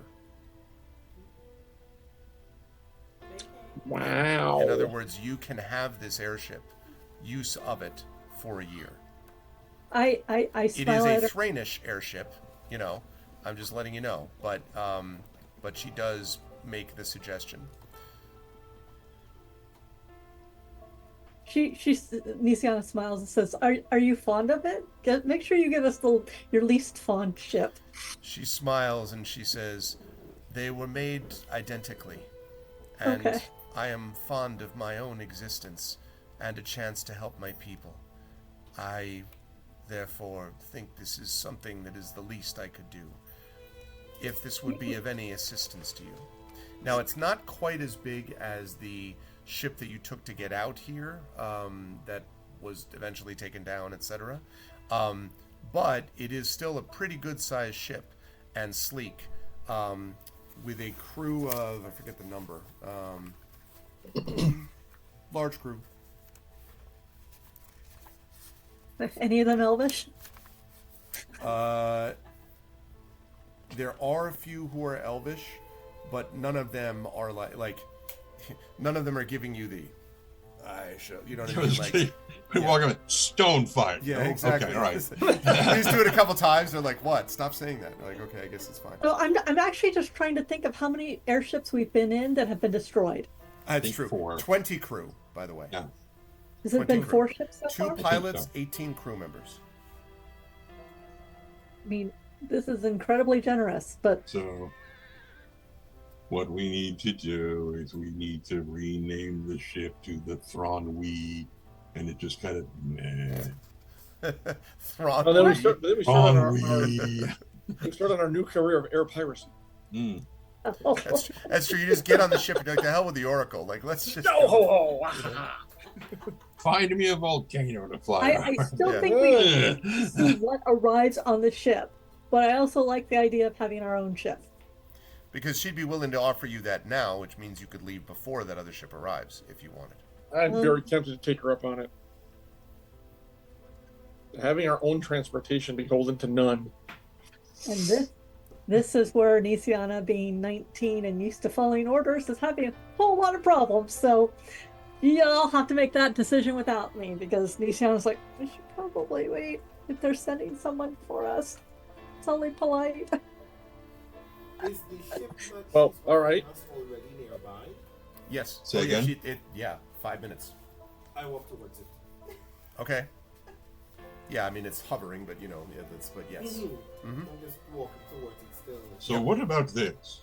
What if we get on the ship and we kind of tuck it in behind a building somewhere to hide, so then the ship that's supposed to pick us up comes in, these people tell them, oh, they already went to Salvation, and we see where that ship goes.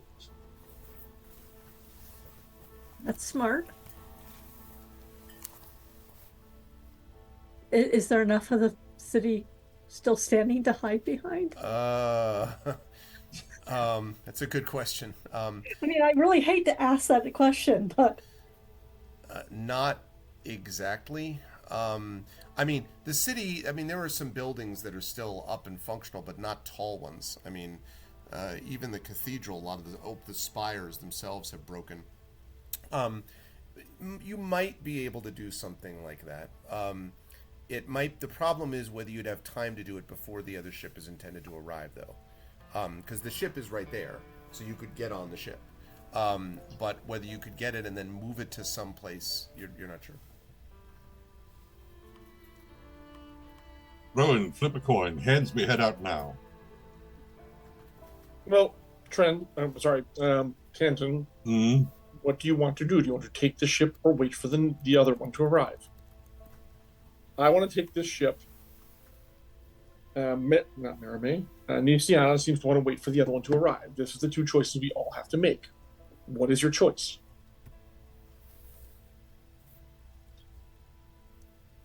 That's why I said to flip a coin. No, that is not a choice. That is an arbitrary measure of fate or chance. I want to hear what your decision would be if you were by yourself. Oh, if I was by myself, I wouldn't be in this situation. But you are. Stop talking semantics and answer my question. Without pausing to walk, I do flip a coin. Okay.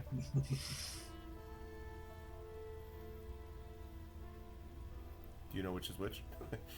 I was going to say, you better decide which is Heads, which you first. don't decide. Tails, you also Right. don't decide. You're right. One is heads, two is tails. I think it serves our purposes very well to get there before they expect us. Okay, then you would take this ship. Yes. Thank you. okay. I don't see the yeah, coin. Merriman. It does land heads. The coin lands heads, which is take the ship? Yeah. Okay. I mean, the Heads coins was also head say out take the now. ship. Yeah? Okay. Okay. All right. When you get on the ship, just question, are you trying to avoid, are you asking the pilots, because you have total control now of it, to fly in such a way that you won't, Won't be evasive seen by the maneuvers? other ship coming in. Exactly, you know what I'm saying? Yes? Are you... We can accomplish both our goals. You all get on the ship, up, out, as fast as you can. I will hide, watch the reaction, and I will fly to you when it's done. How Very fast simple. can you fly, Alarian? 60? That's faster than that. 60 million. No, they're not. They're miles going to an go hour. up and hover, but just be get behind a cloud, hide in the sky, go up 3,000 feet, really high, so you can't be seen. Is my point. I see. Yes, that's what I'm saying. Hide up in the air. The best place to hide. Okay. Are Do you up there. leaving any message behind you other than just, oh, they left, we don't know where they went? We should say No, we can tell them they headed back to Salvation because they're following orders. But they felt speed was of the essence, so they took another craft. Done. Super easy, barely an inconvenience. Is everyone on board with that? Okay. All right. So you get on the ship, straight up. Next session, if you remind me, I'll make sure to get you the handout that shows the ship. But Woohoo, into the airship. clouds above, and then Alarian, you conceal yourself to sort of watch. Sure enough, I can find enough rubble or cover to hide myself, even me. Okay. Yeah, within 15, 20 minutes or so, the ship shows up and flies in range. Oh, by the way, real quick. Sure. Before they come, I would have the captain of the guard deliver the message. Okay. To carry So- some weight to it, Yeah, not yeah. just like, hey, villager, come here. No. Someone like in charge. So the sort of whoever it is that's getting off the ship, the representative of the ship, gets off, and they have to basically do the same thing where they hover. I mean, there's no dock anymore really at the moment, so they have to just sort of hover, use several ladders descending to the ground, and come down and then speak to the guard captain, and then after just a couple of minutes, go back up the ladder, and the ship basically turns and heads off back towards the south in the direction of Brayland and of Salvation. And the guard captain tells you, Alarian, that the people seemed surprised, but otherwise they had been chartered basically to pick you up. So they were kind of like, all right, and they turned it around and headed back to Salvation. You think could be Salvation, could be heading towards Sharn, but basically in the direction of Brayland. They did not go like, we will find them whatever occurs, and like Right, well, no, nothing they're not- ominous, right? Yeah. They're not going to be that obvious about Yes. it. All right. All right. I thank the captain and up into the air. Okay. When you ascend, you arrive at the ship, which has been hovering as ordered. Mm-hmm.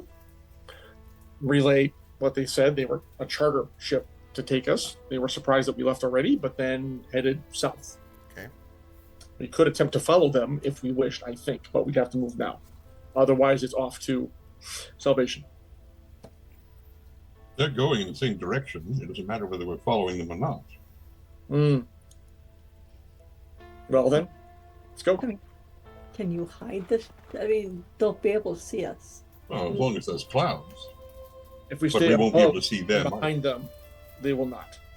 All right. Okay, so you're maintaining the same altitude then, it sounds Yeah, like. might as well. Okay. Okay. The ship sets off in the direction of Salvation.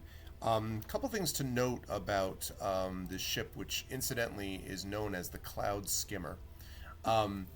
As the Cloud Skimmer is heading off, you note a couple things. Number one, very stable, very fast, and the crew, which is quite quiet. The crew of the other one was like more talkative. These folks are very quiet. You obviously don't know them, but they are quite competent, and the pilot's quite polite, and they move at a very good pace. And it takes them some hours, maybe I would say something on the order of probably about 6-7 hours, I would say, to be able to get to where the location was that Flamewind's message had indicated, which is this warehouse outside of Salvation, probably a good half-hour walk at least, or so. And largely run down, this warehouse. You might not have actually seen it before, but you might have known of its existence. There are a few of these like storage facilities around the outside of Salvation. When you're getting ready to disembark, the pilot asks where you want the ship to remain. Like, where do you want the ship to be?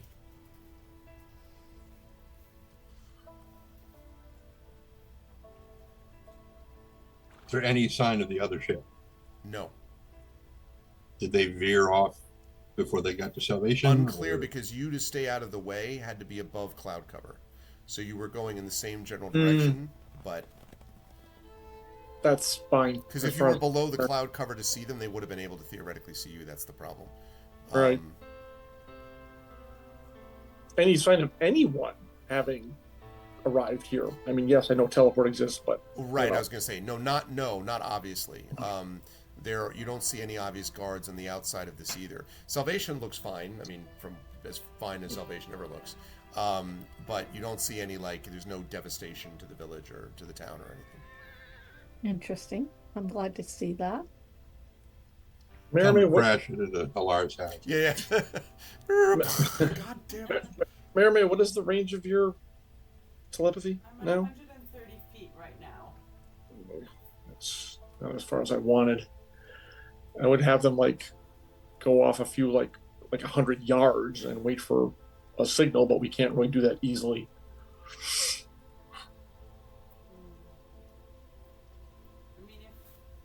there's a fireball up in the sky, that'll be their signal.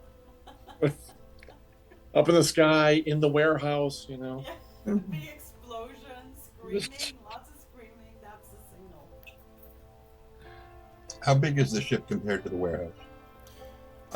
The warehouse itself is about 80 feet square, and the ship, I think, is. Do you mean 800 feet square? Because that's a very small warehouse.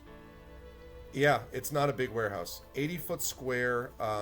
It's 2 stories, but it's not a big place. The airship, therefore, is pretty close, actually, because the airship is 80 feet by 20 feet, like 80 feet long, 20 feet wide. So, yeah. You want to just have them hover above it, and then if we need to evacuate, we can either go up top or have them land somewhere outside. Let's say 400 feet above. That's out of the range of most spells. Fine by me. And then if we need them, either you can carry Marinade high enough for her to contact them telepathically, or you can just fly up to the ship and say, hey, come down and pick us up. Agreed. Does that work for everybody? Okay. So we disembark outside and are, I think, warily approaching the door is what it sounds like. Okay. So there are no signage or markings on this thing. And when you come to the doors, you were able to just open them. Well, hold on, slow if slow you down, wish to. GM. Yeah, I suppose. Let me guess. No windows. No windows. Okay.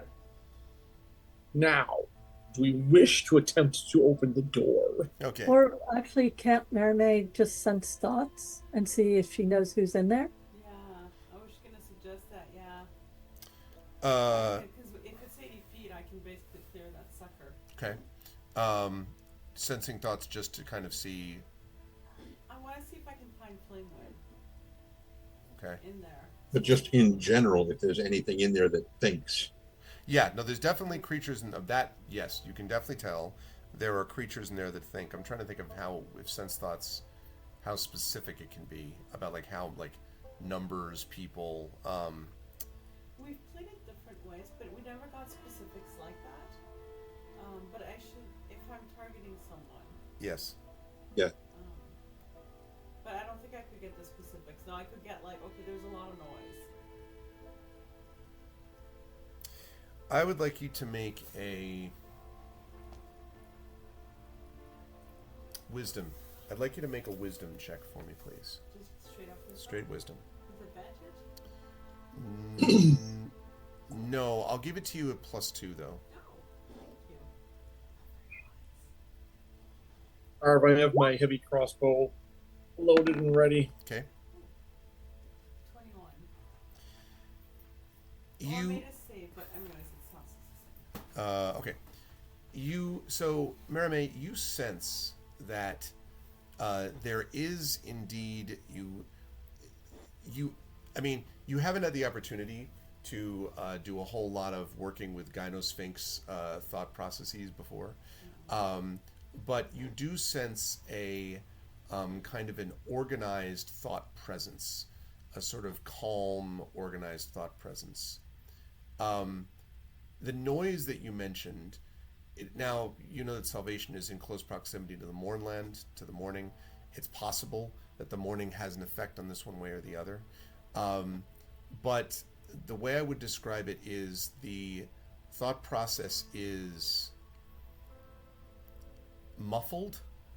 It's not as it's not a clear, oh, obviously Flamewind is thinking I'm waiting for them or I'm this or that or whatever. It's muted. It's an old code, but it checks out. Is basically the way I would describe it. Right. Okay, so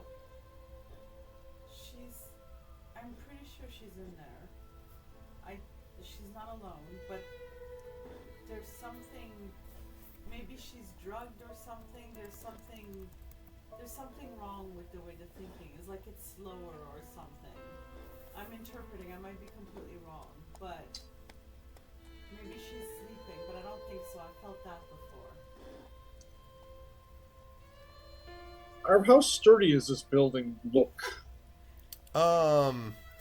It's sturdy. I mean, it's made of metal, largely metal, corrugated metal. So I don't know how sturdy it would be. It's it like I mean, do the everything in fasteners have, like everything in rubber around Salvation, it's a them? little the worse for wear, but it's not falling apart. Okay.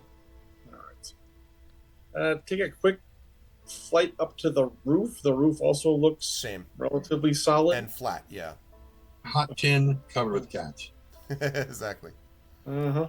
And that's Alright. actually a good point. It would make noise if it were walked on, although I recognize in your case there's hovering, but still. Indeed. But that's not the point. Yeah, I will contact everyone else and say there doesn't seem to be any other way to get in without making a lot of noise and potentially alerting whoever's inside. We're not exactly subtle anyway. Well, there are times when it behooves us to at least try, but I'm of a mind to open the door. How big is the door? It's just it's a large double door, basically. It looks like where you would have loaded up the warehouse, type of thing. But it's not like 10 by 10. I don't know. It's maybe 8 by 8 each of the doors, I guess, something like that. Decent size. Also, the doors pull out. Can any one of you make an illusion large enough to make another set of doors out here so that it blocks any light from getting in, so we can open this one without flooding the interior of the building with light? Would a minor illusion do that?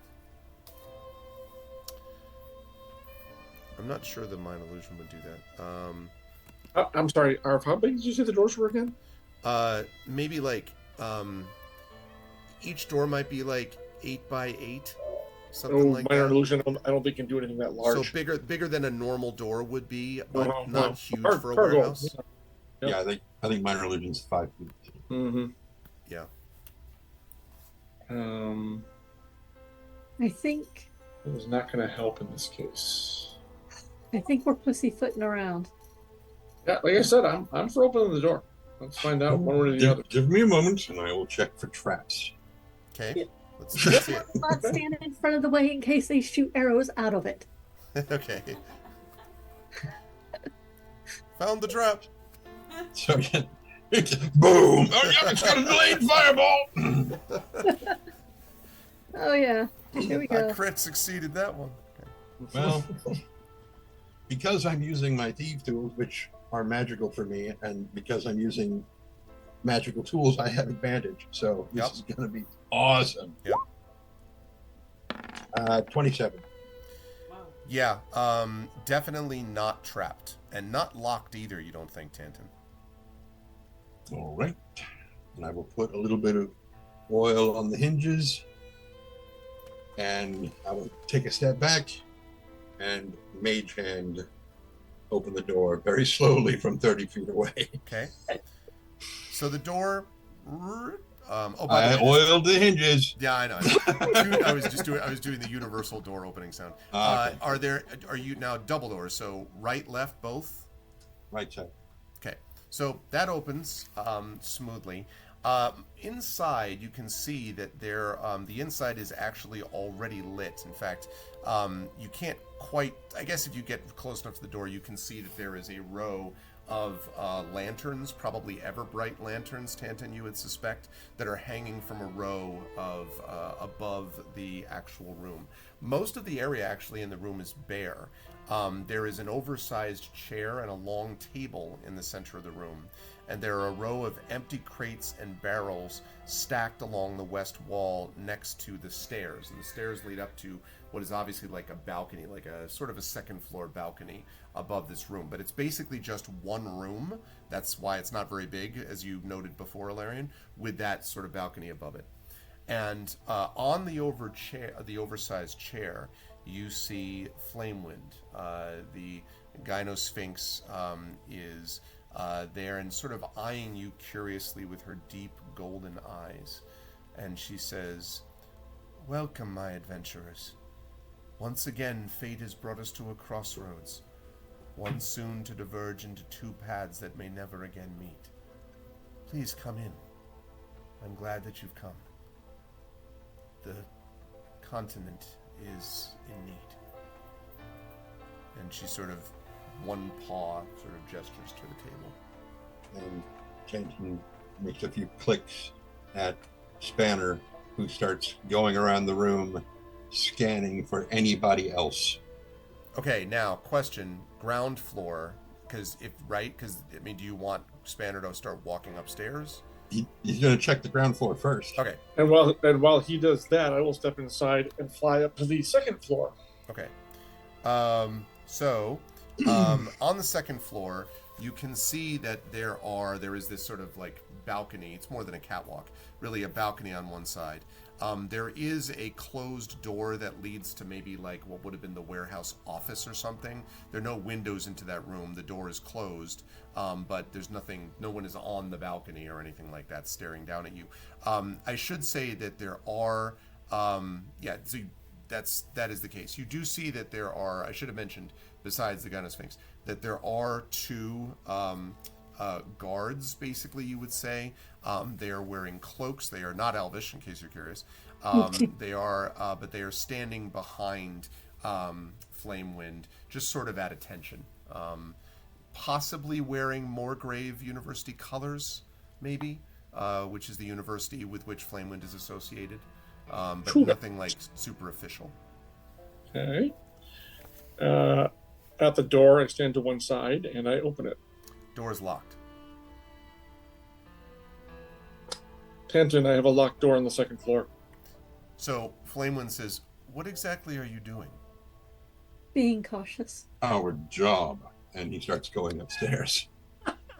And she says, "Caution is of some value.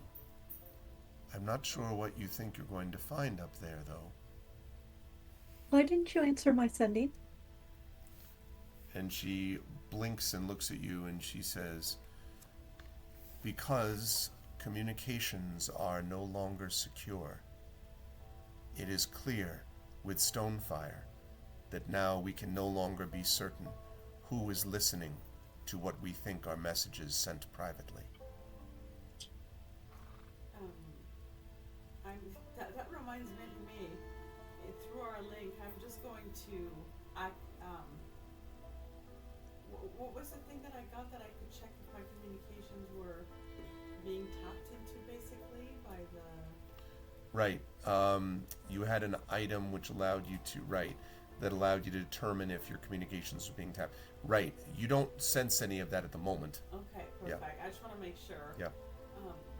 Want to make sure? We can do that. So Tanton immediately thinks to Merrymaid, does she look fatter to you now than she did at the university? She says nothing. Makes no response. You hear a little Nisiana laughter. just starts giggling.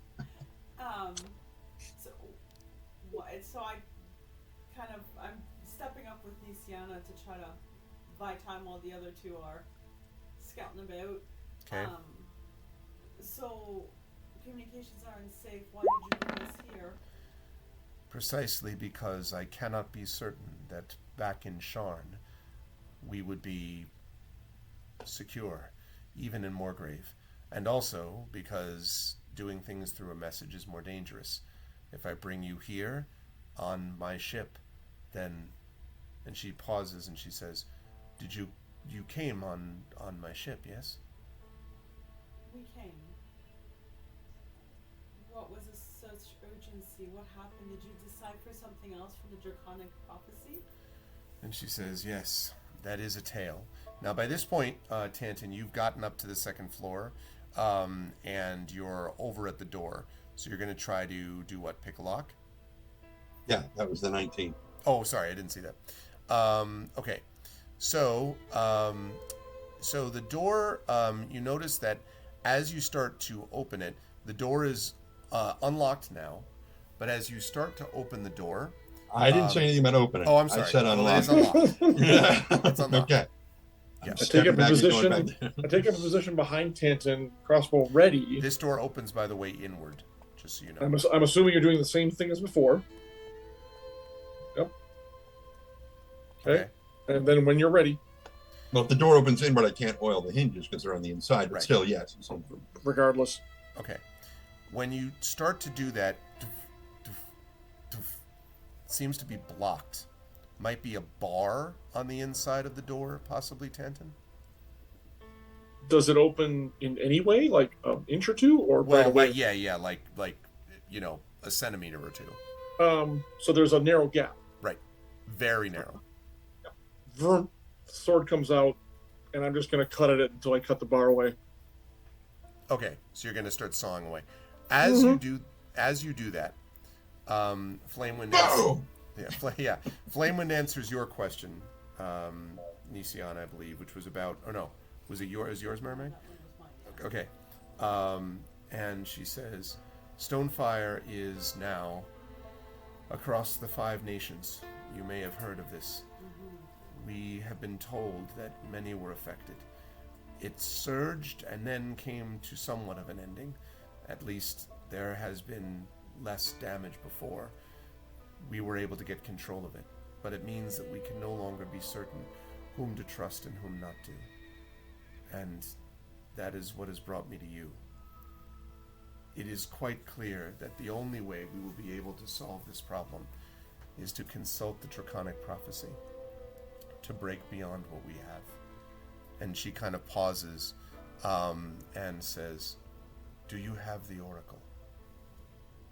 But we left it in a safe place. What else did you find of the Draconic Prophecy? I only know what it is that we have discussed, the messages that we had sent back and forth. But that is why we must consult the Oracle. I need to know what the next line would be of that prophecy. How would you draw it from the Oracle? That is a good question. And she sort of nods, right? While you're like, meanwhile, like, Alarian, trying to, like, this thing. And she says, I think it is important that we get the information that we need. And I think you would understand that we cannot simply wait and hope that things will work properly. Please, where is the Oracle? It's in a safe place. We would need time to retrieve it, and as you understand, Flamewind, you yourself stated it's the dangers of using it. So it begs the question, why now and how? Now, because the situation is dire. And why? Because I understand the prophecy, and I know that it is the only way we will be able to find our way clear. Without it, we could wander around forever. At this point, Alarian, you're beginning to get, like, almost through the bar at this point. Okay. Keep going. And so the time must come now where we make our next move. We can no longer hope for things to work out. I admire you and what you've done for Brayland, but there are limits. We've reached the limits. Limits of what? I'm not quite, out of respect, of course. You have to understand that we got the stare, Greg. But you have to understand that we've been in the field, and we know of Stonefire, and we understand things have changed. But limits of what? Why now? And she sighs and she says, I had hoped we would not have to have this discussion now. I would hope that there would have been some kind of mutual trust. But I see that, and Alarian, stink, the thing goes through. The crossbow is right? coming up. So, and, as the door opens, Tanton, your crossbow swings open to show that you are facing down the barrel of, so to speak, sky blue, with a knife held to her throat by a cloaked figure behind her. And Flamewind says, I won't ask again. Where is the Oracle? I was about to say you haven't asked yet, but you have. Never mind.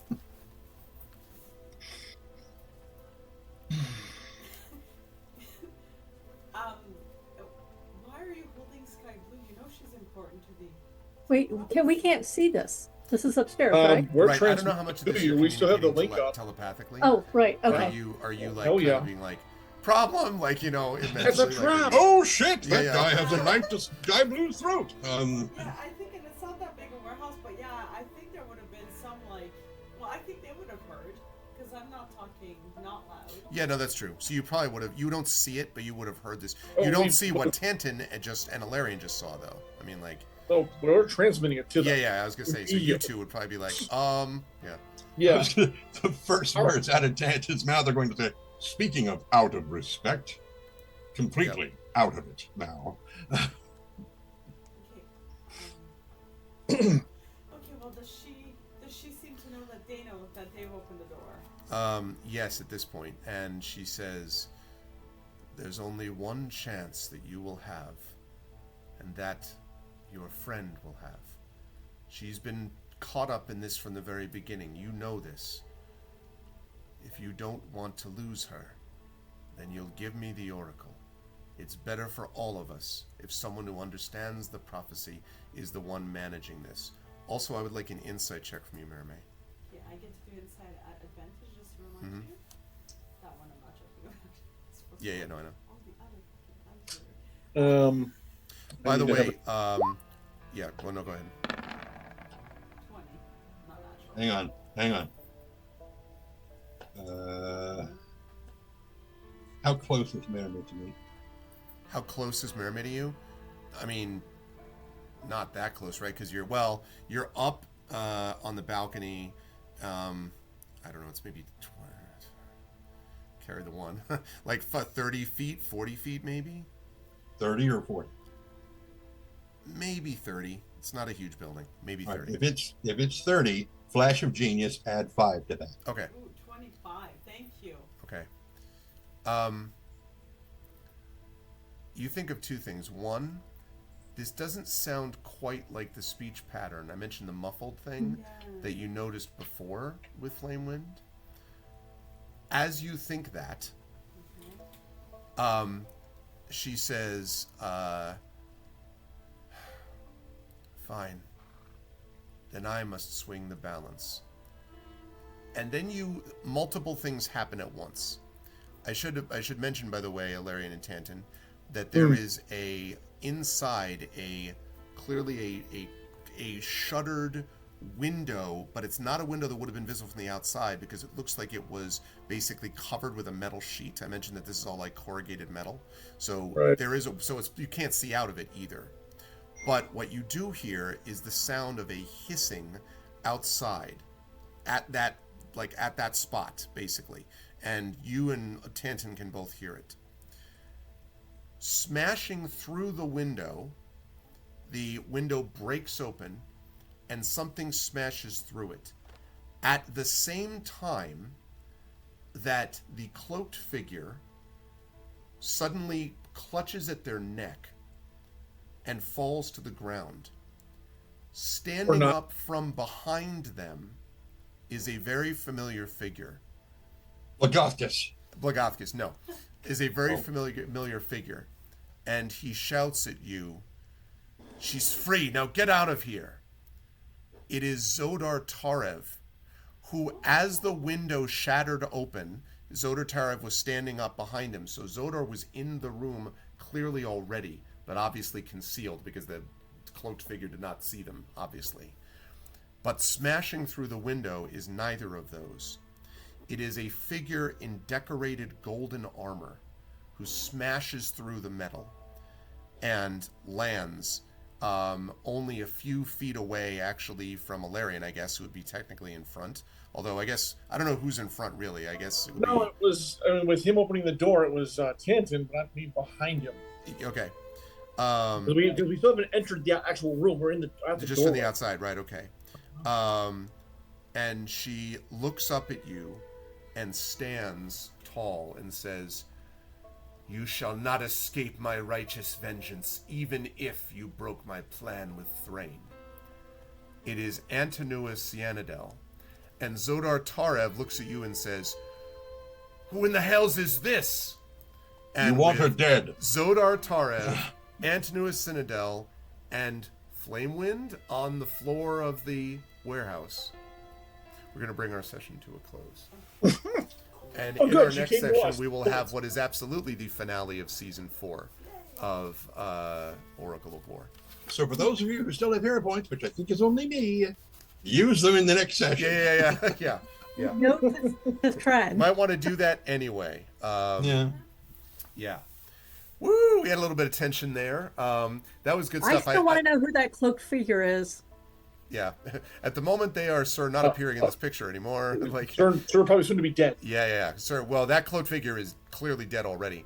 Well, as long as it's not, I don't know, Halar, I'll be fine. Yeah. Well, yeah, it's a good question. You'll have to see. I would who have think it might Halar would have actually is. warned us what was going on and not followed Flamewind's idea for this, because that would be a really base betrayal. But we can deal with that later. Yes. We will have to see what happens.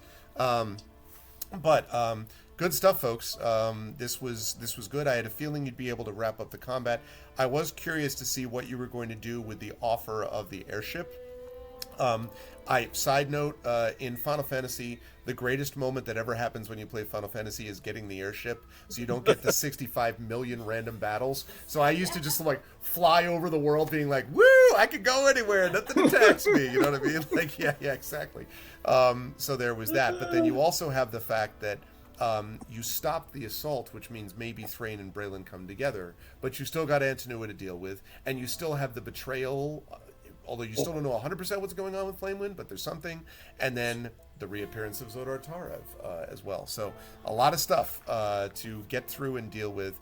So I'm curious how you're all going to manage with that. So I will start with the person on the right of the screen, which happens to be the person of the left here, and that is Brandon. Brandon, interesting stuff today from Rowan. I liked the idea that we had, well, first of all, we had the fireball, and it was like, no, firebolt, fireball.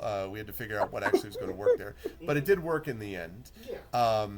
But I'm also interested, I was interested to see your reaction about the airship, where you're just like, okay, we're going to go towards the airship one way or the other. I didn't know if that was Rowan cutting to sort of his practical side, or if there was something more about, like, frustration, or what. I wasn't sure, like, Rowan's frustration, or what. So I was curious about that, and also what you thought about today, too. Jesus, so many things are happening.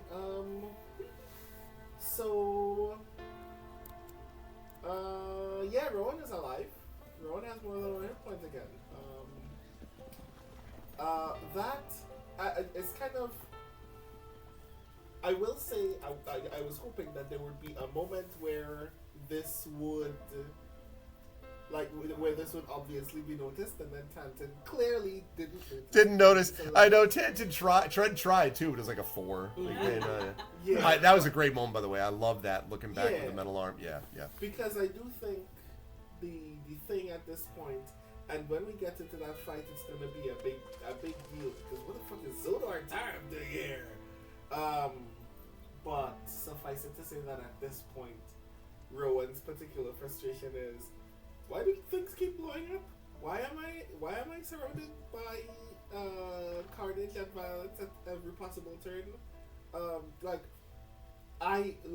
When we left that scene, I immediately went Brandon O'Brien, did the math in my brain. There are 2 recurring elements of everything that Rowan Shallow has seen of the King's Citadel's business so far, and that is large-scale carnage being activated by minor engagements, and the potential loss of life of children. And yeah, Rowan just kind of broke at that moment. I was like, this is a lot. I kind of want to disintegrate the first thing I see. So y'all might lose Flamewind. I'm very sorry. Because at this, I don't even know who Flamewind is. That's right.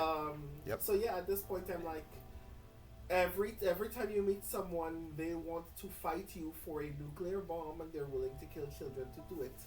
Maybe I'm fed up of the thing. Yeah. Yeah, I have this image that you're like, if I hear one more goddamn thing about the Draconic Prophecy, you know what I mean? Right? Like, at this point, the reason, because the other thing is, part of the reason why I was looking back at that region is because I was actually thinking about the Oracle of War because I was like, I know I can't shoot it, but that doesn't stop me from wanting to right now. Yeah. Maybe we do need to just find Mount Doom at this point. It does have serious ring vibes, right? Like, because it's like super powerful, and that causes problems because everyone wants it, and like, you know, yeah. So yeah, I'm sorry if anybody in this party is precious about Flamewind. Yeah, that I bet is next month. Cool. So yeah, that's me, Brandon O'Brien.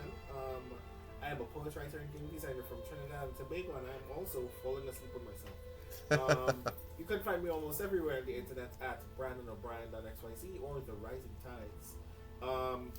Twitter is breaking down. I would like to tell all of you at this moment, Yeah. if you care about the writers in this room and they have newsletters or a Patreon, you should just do the thing, because there will come a point in time where you will never see us again and it will not be our fault. Please join our newsletters. Yeah. Please join our Patreons. Twitter is a hell. At least And find it us some keeps blue getting sky. hotter. At least find us a blue sky for the moment. Blue Sky is At least it's a fine. little better, you know. Blue Sky is fine. Mastodon is fine. Yeah. You know it will never break down? Just becoming a free member of our Patreon. That's true. Yeah. Yeah. True. Yep. So yeah, that's me. As soon as this stream ends, I am going to faceplant in this direction. Yeah, I hear that. Thank you, Brandon. It was good stuff. I enjoyed playing this with you in person. It was a good time. Jen, good stuff today from Nisiana as well. I very much liked your encounter, your discussion with Jayla. And as we've talked about, like that's a very important thing for her. Nisiana, I think, to be, again, and I think Jayla sort of sensed a little bit of, not just you're talking to yourself about it. I'm not saying it's all self-absorbed, but that there is a lot of empathy for someone like that, and also someone who is in a situation they shouldn't be in, and are being forced to grow up real fast, right? To be oversimplify it. And so I thought that was very interesting, and there may be more that Nisiana has to say about that coming forward. You know, after you get through this minor problem right now, this minor little ambush difficulty. And then obviously some very effective things in terms of dealing with healing. The Spirit Guardians was clutch. That was definitely useful. So that was good in a combat sense too. How'd you feel about today? Where will the fine folks find you next? It was fun. I still remember that Rowan never told us that there's a betrayer among us or near us or anything like that. But based on what we know of Flamewind, she wasn't acting. She's not acting like who we know her to be. I will tell you this: when we got offered the ship, I did not think Final Fantasy. We finally got the ship. I thought the GM is giving us a way to move fast. We're in trouble. This is bad. I do not trust you. Sometimes people just need a fast ship, you know. Like, it was true. as Tracy Chapman said, "Do you got a fast ship?" We have like the 4 ships have been shot out or exploded or something out from under us. Yeah. So it's just like. I think, did Prince Justin say that there's a very high airship body count? Yes. Like, Yes. He said we do have one. you do have an airship body count, yes. We do, and Nisiana was kind of noting that, which is why she was just like, "Do you have one you don't like very much?" Mm-hmm. At this point, the player is really hopeful that the cloaked person is just an NPC, the scenery that bleeds that we don't have to worry about ever again. But I'm very concerned at who that person is. Nisiana has blissful ignorance because Rowan never told anybody, or he tried to tell somebody and it didn't go anywhere. I think the only person I did tell was Tantan. Yes, was Tantan. And with Flamewind doing what she's doing, all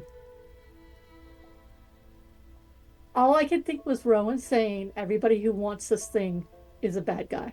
Everybody who has ever wanted to use this is a bad guy. When she was saying that, I was waiting, I was looking at Brandon through the screen, but he couldn't see me. Um, and I kept thinking, I was just like, I wanted to go over the link and be like, Rowan, this is your time to be the bad guy. Put your bad guy thoughts on, because this is wrong. Um, and I know he hates this thing as much as we do, probably more, uh, but we didn't have to get to that point. So, yeah, she's not going to be that upset at Flamewind dying, I think. I think she's going to be more surprised at Zodar Teroth than anything else.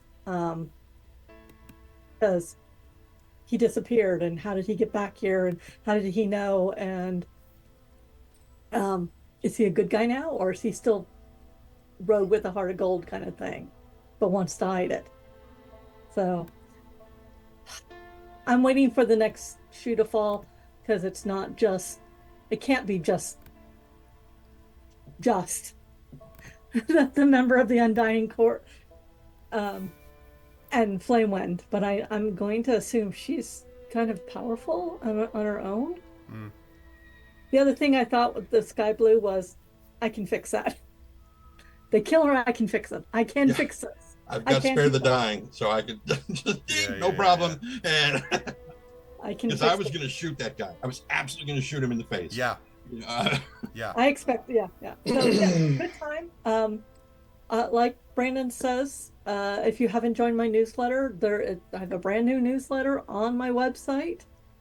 You get free fiction.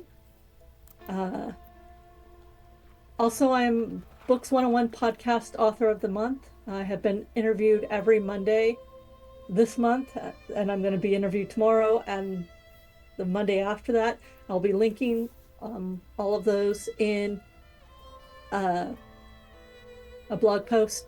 Also, I did this thing finally. I don't know why I've never done this. I actually looked up my name on YouTube. There are a lot of videos of me. Like, there's a 17-year-old video of me at the Abney Park concert at the merch table. Wow. Taken by Sherry Priest, the author. Like, I'm just like, wow. So, I will be posting those too, but there you go. That's where I am. JenniferRoseluck.com. Get on my newsletter. Good stuff. Thanks, Jen. Looking forward to seeing you next month. John, thank you for using up part of your Gamehole Con Saturday night with us today, and I hope that you I'd say the same thing to Brandon, by the way, and I hope you found it enjoyable. Of course, Solarian, having to think about things, I actually was a little surprised that I sensed there was a real edge to Alarian's kind of like, I don't have time for your jumping around and doing stuff. Just answer my question. Is this like, what is going on with this thing? There's a kind of a directness of purpose, I guess I would describe it, that Alarian was representing there. Partially because, and I think everybody felt this way in the best way, I thought there was some real tension in this session, not as a friction between the players, but as it's getting real, and like this stuff is the Stonefire being across all 5 nations is a problem, et cetera, et cetera. So besides just the combat portion, I was curious to see Alarian's feelings about what this all means, what the implications of this are. How did you feel about all that and the session, and where will the fine folks find you next? So yeah, I'm surprised that my relatively budget hotel's internet sustained the entire time. So that's been great, first of all. Secondly, Arb, I don't often thank my GM, but I want to thank you for delivering what's-her-face gift wrapped right in front of Valerian. That couldn't have gone any better, because it's about to go down. If you remember that little bit on the balcony when I went to get the frickin' thing, the thing that everyone hates. Yep. Yeah. And then by the time I was on the ground and when I stated my intentions of what Alarian wanted to do, and the time for verbal frippery was done as far as they were concerned. So it was, give me an answer and give it to me now. We need to go. So there's a very direct purpose here, and it's about to be met, because the object of Valerian's rage is standing a few feet away. So it's going to be a good time next time. Yes, as fun as always. I wasn't going to miss this one because we were in the middle of combat when we left, and there's no way in heck I was going to stop in the middle. So I'm glad I was able to be here. Glad I was able to play with everyone. Great to have everyone back. And if we're not doing next week, then yeah, it'll be next month when we sort this all out, shall we say? When we wrap up season 4 and get ready to go into season 5. In fact, November will show both. So November will have the end of season 4 and the beginning of season 5. So Can't wait. Cannot wait. Oh, So wait, I can see you in like 10 days, Arv. You're going to be at Con. yeah, that's right. I will see you. Yep. And There you go. Brandon, are we not running next week so you guys can do it there as well? Come on. I mean, Marie, Jen, and Arv there. Trust me, except this time I'll remember to bring my freaking powered hub this time. So, you know. You and power cords, dude, I swear. You can find me typically here. I have one more convention after Gamehole, and that is PAX Unplugged in December, and then our season is over. So, but I'll be here next month, come heck or high water or whatever the hell what's her face is. So yeah. Good stuff. Good stuff. Thanks, John. Always a pleasure. Also, don't forget, everyone, be on the lookout. Star Wars coming very soon. Yes. With John Helfers as GM. So that is we are making progress behind the scenes. It's going to be launching soon. So thank you, John. Good stuff as always. Marie, great pleasure to have you in the room with me to do this. And I think not the first time I've played with you in person, because I think there was another time that I've played with you in person. I don't know if it was for Twitch or if it was something else, but there was another time that there was we a, played together, but but not on Twitch. Yeah. Like But offline. which who does that? I Who mean, does that? but it was great as always. And I think Maramay, I mean, like, I really like the idea that you were trying to keep Flamewind going while all this was happening. Yeah, stretch. But there is a lot of stuff that Maramay's got to think about here regarding, you know, not only your combat ability, but also the fact that, again, that sense of muffled, the Kalashtar, your abilities are tuned finely enough now that some of this stuff is going to start coming through, where something isn't quite right, even if you can't put your finger on it. But then it's always, there's a time pressure. You can't just be like, we need 24 hours to confirm with a voice pattern recognition. You know what I mean? You can't do that. So I was curious to see what you felt about what, not just what was happening with Nisiana, but also what is the impact of more war, more dead people, everything else, and Flamewind maybe now not something going on with Flamewind that adds, maybe takes another what you thought would be potential ally off the board. So I'm curious to see what Maramay thinks about that. What do you feel about that? How'd you feel about today? And where will the five folks see you next? Mimi is definitely at the point where she's like, if she were a different person, she's learned to compartmentalize, or she's just that way. Okay. You know, this is the world she's decided to live in. Am I screaming loud enough? I'll scream louder. This is the world she's decided to live in. But in a way, and it occurs to her that if she'd have tried to end the conflict with what's his head, the paladin, the undead paladin, a different way, they might not be dealing with so much anger from his lover, right? Because she's the one who dealt, like, pretty much screwed him up. There was no other way, probably. But that occurred to her at one time, and then she put that aside, because crazy people are crazy. But the one thing that's become more and more obvious to her is, like, the world is starting to crumble, and we can make alliances with people, but in the end of the day, the Oracle of War cannot be allowed to enter the conflict. Because if it's already that bad, it's going to get much, much worse if the Oracle of War gets in there. Yeah.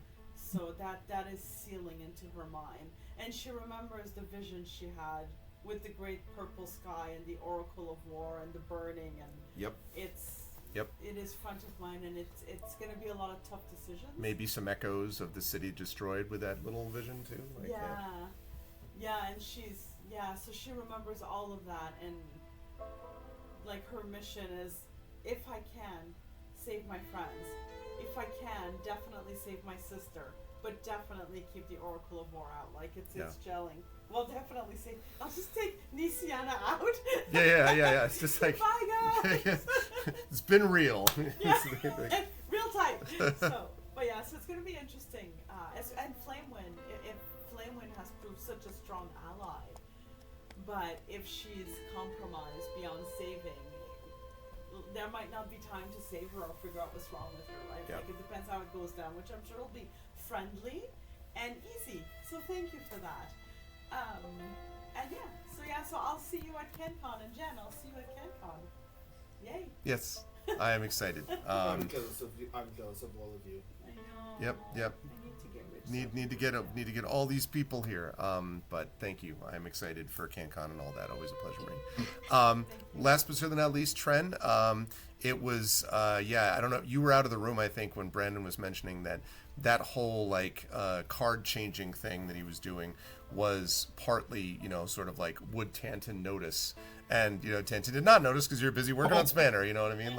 So that was all very character driven, regardless of Coping mechanisms. Yeah. No, it was all good. But it struck me that, of course, there was an element of Alarion looking on the balcony at the destruction, Rowan looking back at doing the thing with the cards as he's looking back at that, and of course what Tanton himself has gone through in terms of the destruction of people around him and the reminders of this. And this is the thing about war. It's not just the people that are dying at the moment, it's the echoes of all the previous conflicts, right, that have to remain in people's minds.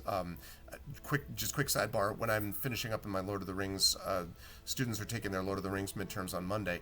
One of the things we were talking about is the fact that Tolkien was not just affected by his own experience in World War I. He's writing the book while his son is fighting on the front against Hitler in World War II. And the idea that doesn't have a resonance for him, that he's not... So it reminded me of that we got these multiple elements in the session of multiple characters thinking about the impact of war, and I thought about that in relation to what Tanton has been through. So how did you feel about any of that, if any of that makes sense, and where will the fine folks find you next? It all makes sense to me, and I'm really glad that Zoroterra did that, because John and I were talking in a back channel about whether or not Tanton would be able to take this guy down, and I'm thinking, there's no guarantee, but I mean, I'm gonna shoot this guy. I mean, because with Sharpshooter, he can't use her as cover unless he goes completely behind her. I'm sure she's a little bit smaller than he is. Right. He's like trying to measure the... It's like half or 3/4 cover. I don't care. It's like, sure, use a woman as a shield. It's not going to help you against me. Yeah. So him getting his throat slashed by Zoroterra is fine. I'm just going to adjust my aim slightly and be like, okay, her next. Yeah. Kind of thing. And I was, when I said, as he was finishing cutting through the bar on the door, and I said the crossbow was coming up, I was actually thinking that I was aiming at Flamewing. Oh, I'm sorry. I didn't understand. No, it's fine. It's fine. It worked out fine. I preferred it the other way, or I would have corrected it. Yeah. But I was you like, that. I was thinking, just go ahead and dodge the question one more time, and I'm going to shoot it. Just. What did I ask you? What did I ask you? Yeah. It was just love it. And I was probably going to have Spanner run over and just start chewing on one of her paws or something. Something. It was just, yeah. But yeah, it's gonna be, this is gonna be great. It's we're definitely gonna have to be like, okay, as soon as we finish the introductions next month, it's going to be roll initiative because I'm firing. No,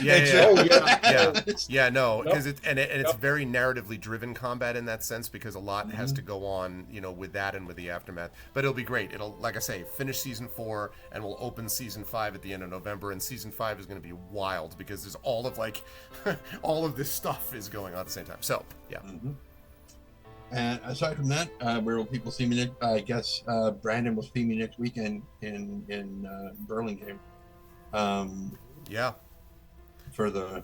Woohoo! That's true. Brandon is just personally visiting all of us, like going to all of our different places. I mean, it's at the other end of the bay from me, but I can get there. So. I'm going to be at Big Bad Con. Yeah. And I'm going to be playtesting a game there. That game is not great shade, but it's still going to be fun. Somebody followed me on Blue Sky today that had something to do with Big Bad Con. I saw it in their profile when they're following me, and I was like, I don't think I've ever heard of that con. And here I am later in the day. Oh, looks like I'm going. Okay. That sort of thing. What else can I tell you? I don't know where else I'll be. Probably in my booth, I would imagine. And remember, if you can, Vote early, Vote. vote often. No, wait. Vote early, vote once. Once. Vote once, but make it Once. make it the good ones. Yep. Yeah, absolutely.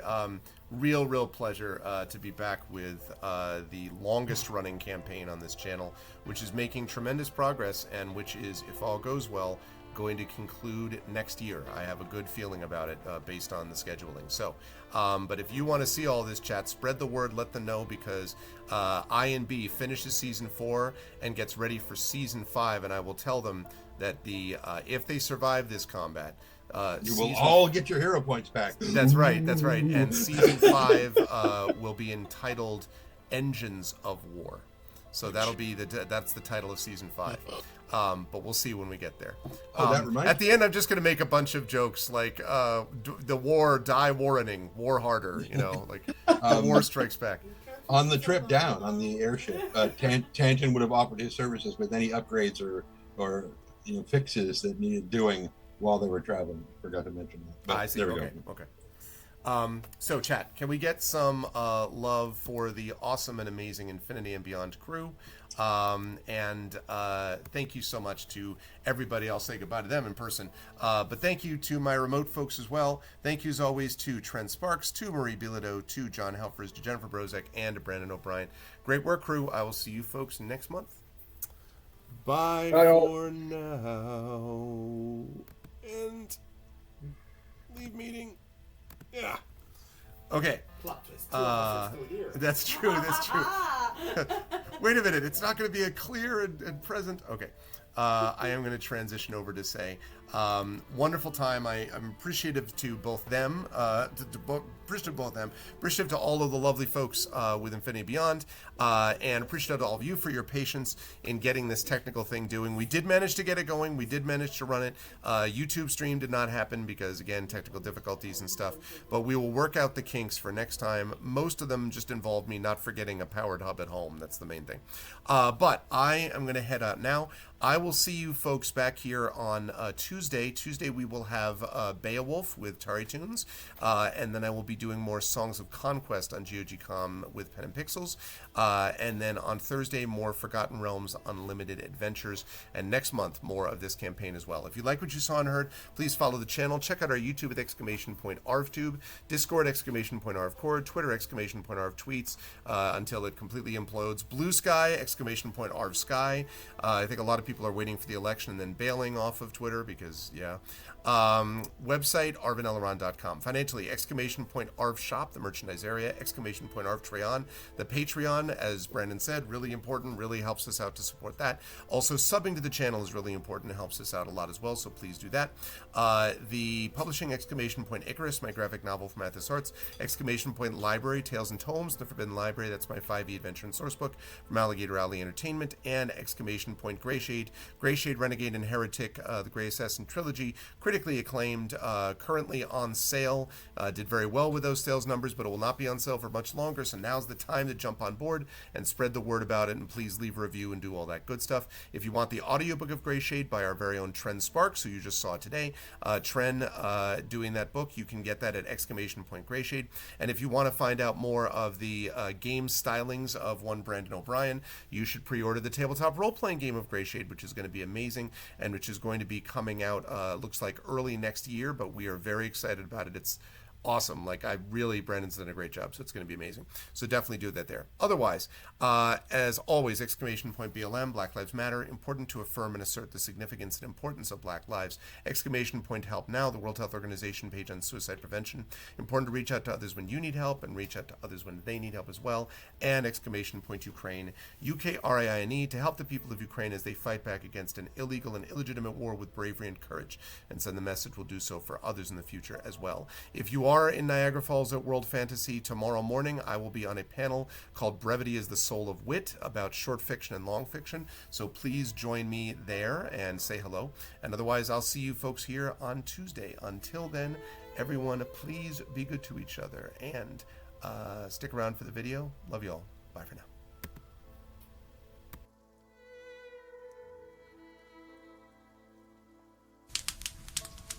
Most folks in Eberron live their lives hoping to survive and protect the ones they care about the most. A few do that and more, trying to help those around them, even the ones they don't know. But only one group does all that when no one else can. The King's Citadel. The ones who do the job no one else can do. Eberron, the Shield. A star-forged aegis whose strength lies in their shield, their armor, and their will to keep the Citadel and its mission safe. Merime, the Sword. A Kalashtar bard whose dreams have grown more troubled, the sight of her future grown more dim, but whose skill in battle, wisdom in counsel, and love for her sister and the Citadel has grown even stronger. Tantin, the Brain. A dragon-marked human artificer whose jovial demeanor conceals a deep curiosity, razor-sharp intellect, and long memory, with knowledge of what he did for the last war, and what he can or must do for the next one. Nisiana, the Heart. A dragon-marked halfling healer whose love for her sister is matched only by her desire to help and heal the members of the Citadel, even as the threats they face grow stronger and stranger, and even if she herself can't know where the next path might lead. Rowan, the Wild Card. A human wild magic sorcerer who's played a dangerous game for most of his life. Now he's gone all in to save his friends. But will he have the chips to pay if his bet is called? These 5 elite operatives came together to aid the salvage outpost of Salvation, where the Grey hovers nearby, a threat and a promise. With the Oracle of War, they found an artifact powerful enough to end a war, or begin one. They traveled to Sharn, City of Towers, and started to unravel the Oracle's mysteries while stopping assassination attempts from the Emerald Claw and the Nation of Thrain. They found Sky Blue, the daring thief somehow tied into the ancient draconic prophecy, and stopped the Claw operative Erulin Karnak before traveling back to Salvation and into the Grey to take down the repurposed Conclave outpost, repel a war-forged invasion, and take the fight to the Lord of Blade's secret fortress, Razorcrag. They found an elemental forge of great power and rescued both hostages from Salvation and the maker of the Oracle of War himself. But the cost, and Braelish soldiers and the mighty floating fortress Argonth taken by the Lord of Blades himself, was high. Now the King's Citadel must widen their world, traveling to the neighboring countries of Karnath, Thrain, and beyond. They've saved Salvation, navigated Sharn, and neutralized Razorcrag. But can they learn the Oracle's secrets, unmask the Emerald Claw, and stop a war? Only if they remember that in the end all they have is each other and the King's Citadel. Long live the King. Welcome to Eberron. Welcome to Corvair. Welcome to the world beyond Salvation.